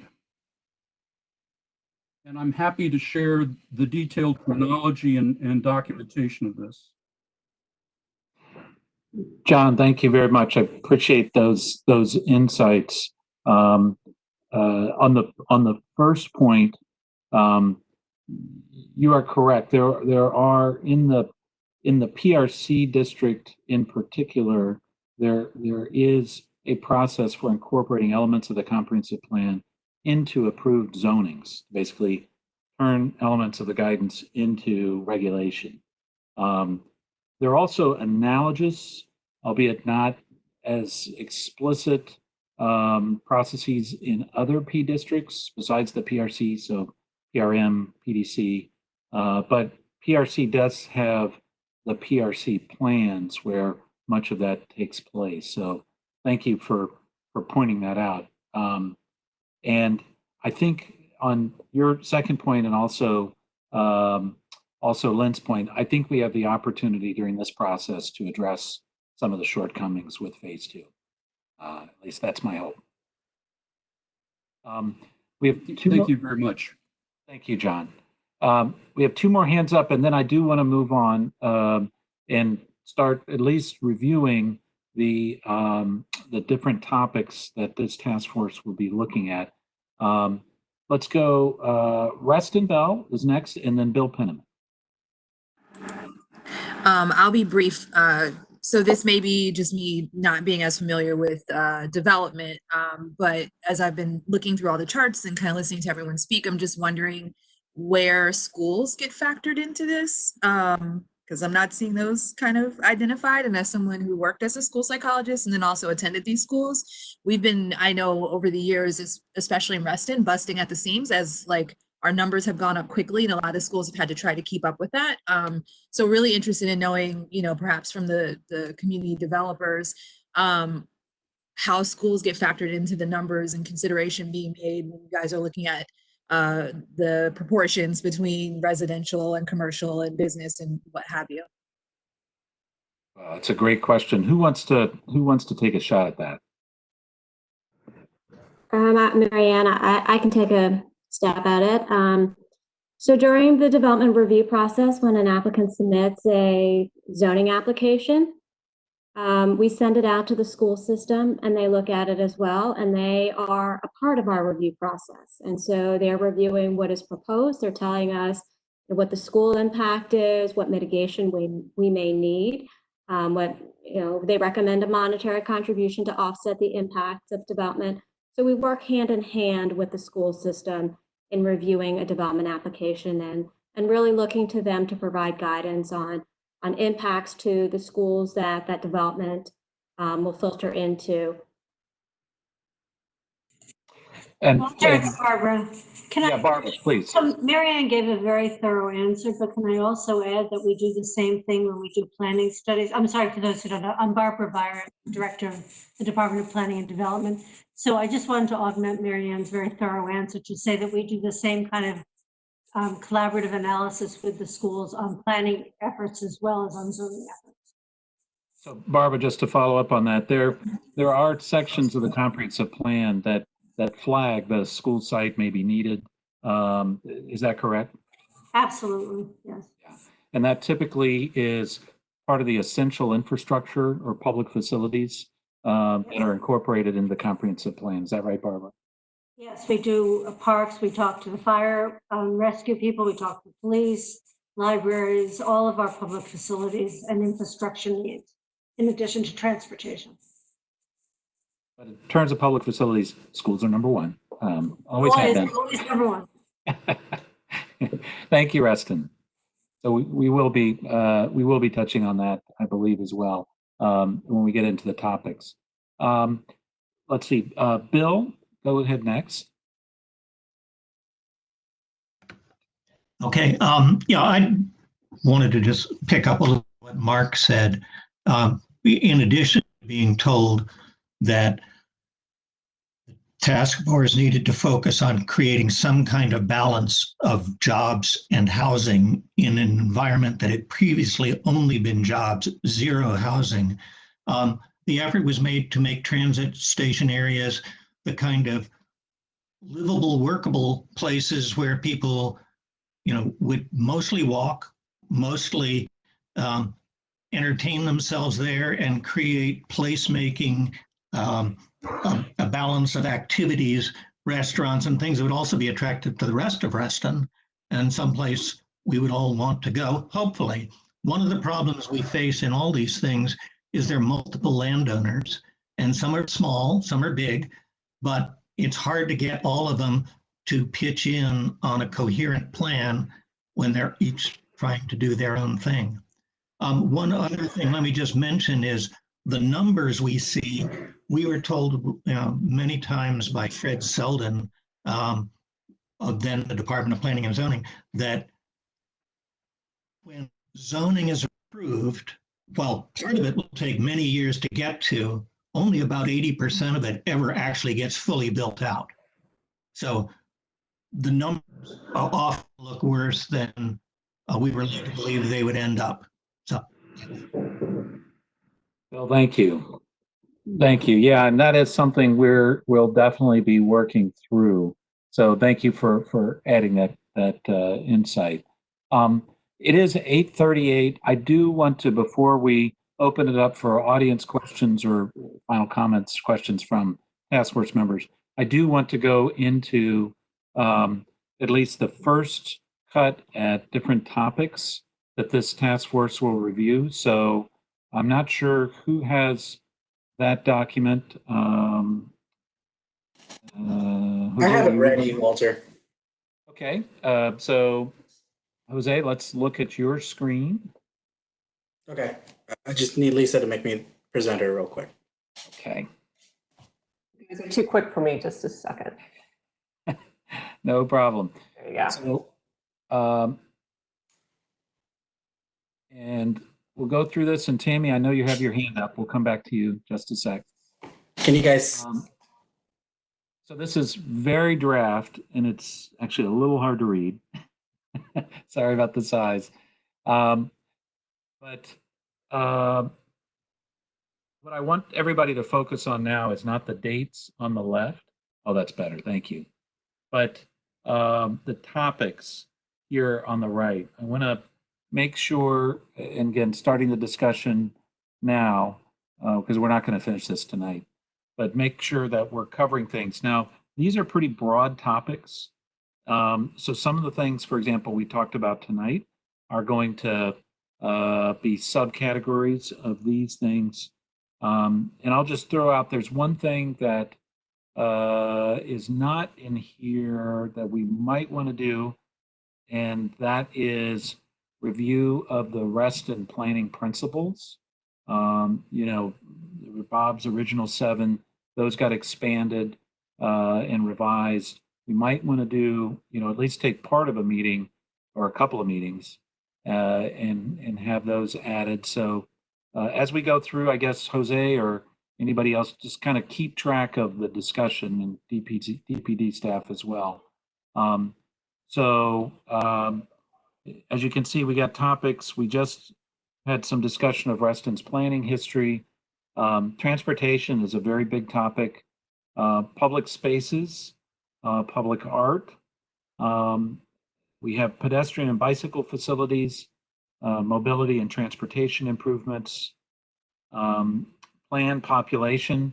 I believe at the first meeting, there was some discussion about maybe we want to deal with what the ultimate planned population of Reston is. Maybe we should do that up front. And then somebody had a good comment. Maybe we should do that a little bit later. But that's planned population, and then public infrastructure, which is, of course, not just transportation infrastructure, but also schools, libraries, fire stations, that kind of thing. Affordable housing preservation and generation. Village center density. This gets back perhaps to some of the phase 2 issues that were referred to earlier. Economic diversity in terms of that's actually something that I raised in the motion to get this going in terms of we want to try to have more diverse ownership of at least town center over time. And then environment and energy, and these are green building, green design issues. And for all of these items, well, almost all of these items, we'll be looking at what is currently in the comprehensive plan and reviewing that. So I think with very few exceptions, maybe one or two, we won't be starting from a completely blank sheet of paper, but in effect, what we'll be doing is reviewing what's there now and then bringing the task force's collective insight and collective experience into looking at possible changes. Now, these are the topic areas, and for each one of these, I expect, and you'll see there are blanks in between the different topic areas. These will likely be staggered, so we'll have a chance, we'll try to get materials out at least several days in advance of the meeting, have a good discussion of the topic, look to see if there is a direction, consensus direction that the task force wants to go. Then we'll give staff some time, at least a couple weeks, maybe 3 weeks, to come up with proposed revisions to the plan. And then we would come back and review those changes and come up at least with working recommendations. Once we get through all these different topics, we would then need to come back and do at least a couple of meetings to review the whole thing. Because, you know, we might look at these one-on-one and think that we've got everything figured out, but then when it all fits together, maybe it doesn't look the same way we thought. So we'll need to do that as well. So let me just open it up. Are there topic areas here that folks want to make sure some item or another is covered? And Bill, I see, do you still have your hand up from before, or was that, is that a new hand? That's the old hand. Okay, all right, good. I'm going to start this time from the top. And so let's go with Burton, and we'll work through these, everybody who has their hand up now. And Burton, the floor is yours. Hi, thanks. I was one of the people, or maybe the person, who was asking during the last meeting when in the course of our meetings it would make sense to talk about population. And I'm not sure what the answer to that is. I don't know the typical process for these things, but I think it does matter which order it's discussed in. I wanted to comment that it would be helpful to me if we had, when we get to these meetings where we're supposed to be talking about these particular topics, to have some key questions that we're hoping to find answers to or arrive at answers to, so that we're not just talking about the issue of transportation, but that we're getting somewhere. And I also wanted to point out that when I saw economic diversity, I assumed that that was diversifying the economy in terms of the industry that Reston has, maybe making it less reliant on the federal government. So I think that point that you wanted to discuss as part of that topic, Supervisor, was very worth discussing, but I would call it maybe property ownership diversity or something like that. Okay, thank you, Burton. David Vanel. Yes, sir. I have a couple of comments to make. First of all, I think it would be useful for us to include in that list a discussion or topics, ideas about redevelopment. There has been efforts, as you all know, in the past to redevelop areas. It hasn't been much of a success story, and I'm thinking maybe we could come up with some framework that would encourage the proper kind of redevelopment in Reston. So that point number one. Point number two, echoing what Mark Looney said a little bit ago, I absolutely agree that the issue of balance is important, and I know from being on the P&Z that every topic, every time somebody comes to us, a developer comes to us, it's the question of balance always comes up. The question of residential versus retail versus office versus open space, and so he's absolutely right. He usually is absolutely right. Just an editorial comment. And the last thing I'll say is I first met Bill Penniman when he first joined P&Z, and this is the first time that I understood. I realized that I didn't know Bill was a recovering attorney. All right. Thank you. Thank you, David. Jennifer, you're next.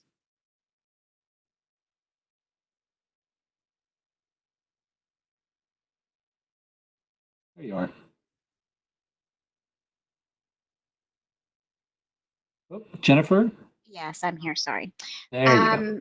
My question was from the last round, but it really kind of ties into this discussion topics, and it's about when zoning and the comp plan, as Mary was kind of pointing out the differences between the two, when they're at odds at each other, how does that work? And I guess I'm asking because we have the ZMOD group that's also working, and they have been working before us, but will work in tandem to us. And they would also be covering some of these same issues like the ADUs or the diversity. They're looking at the future and they're trying to streamline. And, you know, I didn't really realize until I moved to Reston how special Reston was in comparison to the rest of Fairfax County. And so I know they're looking at it from a Fairfax County perspective. We're looking at it from a Reston perspective. But how does that work when we might be talking about some topics that ZMOD would also be talking about, and then they may be at odds at each other when we all come to the end of our task forces? Barbara, why don't you take that one? Thank you. Hi, I had to find myself. I think I'm open. So I think working on both, I think, I don't think that they will collide. I think that the things that we're working on with ZMOD are really more like the individual uses. We're not doing radical changes to the ordinance. It's mostly a cleanup of how the language works and the structure. And as you know, we are bucketing uses to make them a little more generic. But I think the types of issues that we're getting into here are really not going to collide. The only one is one I think that somebody mentioned recently in this discussion about accessory dwelling units. That's become the most contentious one. But aside from that, perhaps I think that you will find that they're really separate but related, but not overlapping in a negative way. And I just have a suggestion. I know we need to move on, Jennifer, but Jennifer, aside from this process, I'm happy to work with DPZ during the next month or two, maybe to do a virtual town meeting on ZMOD. Yeah. So I think we would appreciate that. What we call our consolidated draft. We've been releasing the ordinance in segments, and we now almost have it pulled back together after having received a lot of citizen comments and incorporated those into it. So we'll be posting a consolidated draft within the next couple of weeks, and we very much look forward to an opportunity to be able to talk to various groups about it. So let us know. It could even be to your task group one night if you have if you have meetings set aside for that. But at any time. Okay, thank you, Jennifer. We'll definitely do a meeting similar to this on ZMOD as well, and make sure that doesn't happen. Okay, let's keep moving. John Mooney is next, and then Lynn.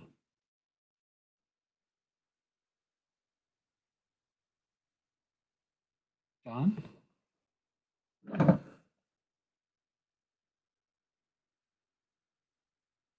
John, are you still there? All right. Sorry. Oh, there's John. I'm That's sorry. okay.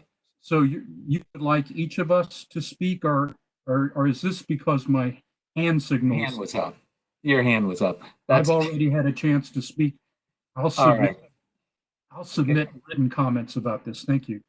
Thank you. And that's a good segue. Let's move quickly because I do want to open it up for audience questions. But Lynn, did you want to say something now, or was that your hand before? Yeah, I did have my hand up again, and I'm sorry, I don't want to monopolize, but I just wanted to make a comment on the discussion that we were having on economic diversity. And, the comment that the interpretation of that economic diversity definition was to move away from non-government. And I interpret it a little differently in terms of the residential makeup of Reston. Being of all economic classes. But I think that the discussion about diversifying the commercial economics from government makes a lot of sense. And I also wanted to talk about, I think that we are in the midst of a change that we don't know what the outcome of this COVID-19 pandemic is going to be and what impacts that's going to have in changing the way that business is done and how people work. So I just think that we need to be flexible. And I know, Walter, you're incredible in reading, keeping your finger on the pulse of what's going on. But I really do think that we need to maintain some flexibility, especially right now in determining how business is done going forward. And there may be opportunities to take existing office space and turning those into affordable housing and schools.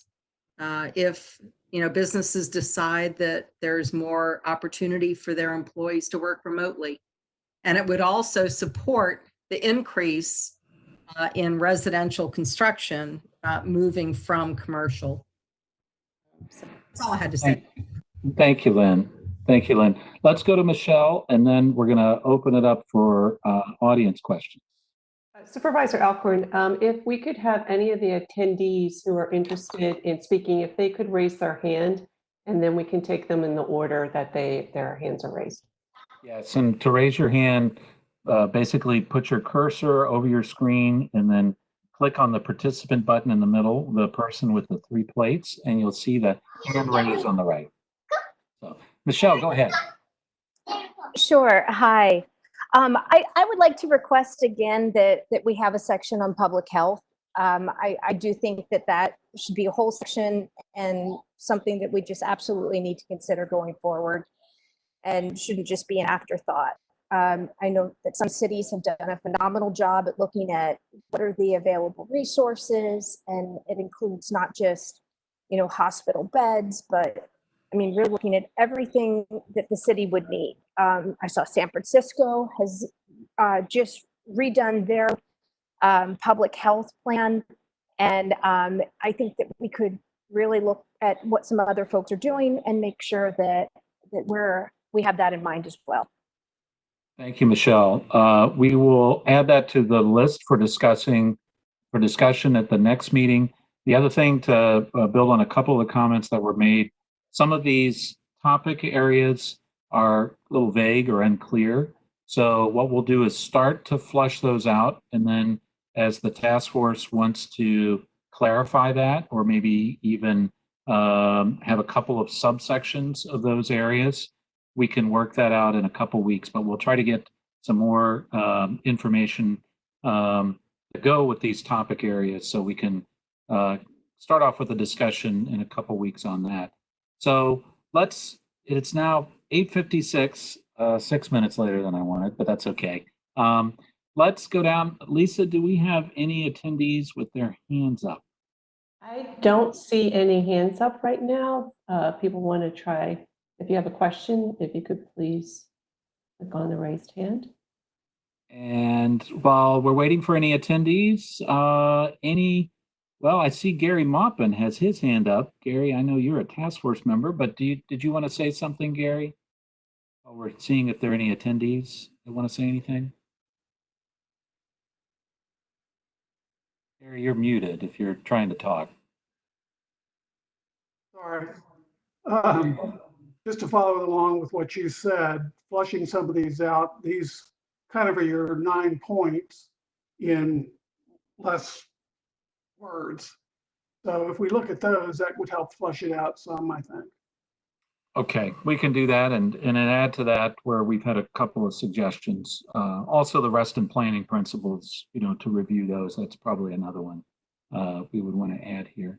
Okay, thank you, Gary. Are there any folks that, Lisa, anybody else who raised their hand? No, we don't have anybody with their hands raised. Okay, a nice quiet audience today. Thank you all for attending there. Tammy, I'm going to give you the last word.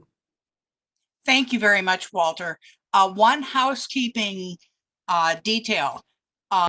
Unless you elect out, will task force members please can we have a list of our members' email addresses so that we can communicate, please?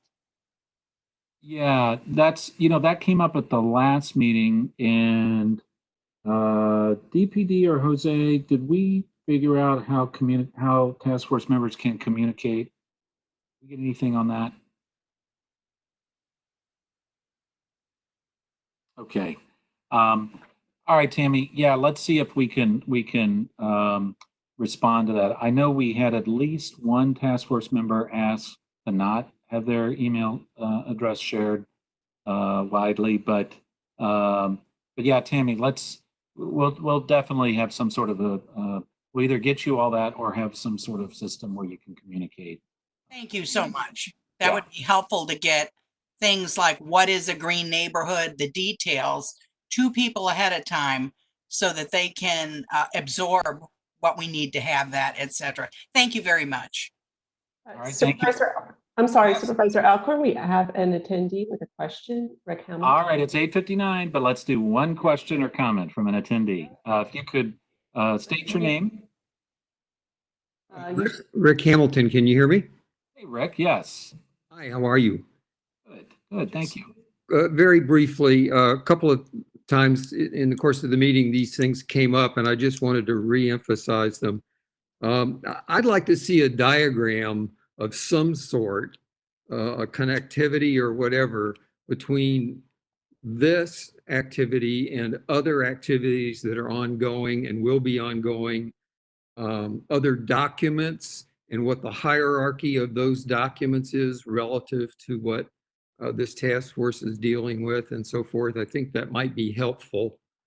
And the second item was and this got mentioned briefly as well, the public review process. The last one I went to was, and you and I talked about this at your town hall meeting, your first town hall meeting, just briefly, about the county strategic plan. And the process for public review is frankly a joke. They set up a room, they give some briefings, then they break you into small groups with no time essentially to make comments, useful comments. And then it's over and done with. And they said, well, we had public input. So I've become very cynical about those sorts of things. I do not believe that you would allow that to happen, but I wanted to mention that process is badly broken in my view. All right, thank you, Rick. I appreciate you being part of this, attending this virtual meeting, and also your input on this.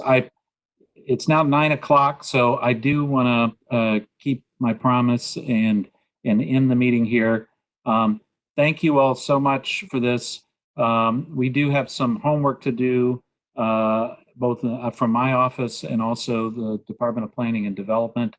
Please, if you have suggestions or comments or questions, I recommend for now emailing Jose. And Jose, I think everybody has your email address, right? At least task force members?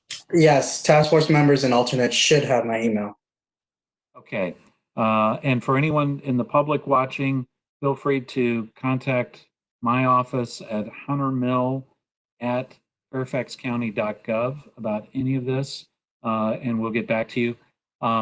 Thanks, everybody. I think we had a really good discussion tonight. I think we're laying the groundwork to start from the same spot in terms of our understanding of where we can go from here. And please don't hesitate to contact any of us in the meantime. Thanks very much, and everyone have a nice evening. Thank you. Thank you, Walter, and thanks everybody. Good night. Good night. Thanks, Walter.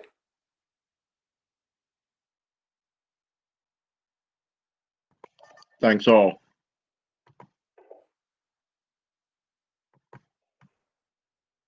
Night, John Boy.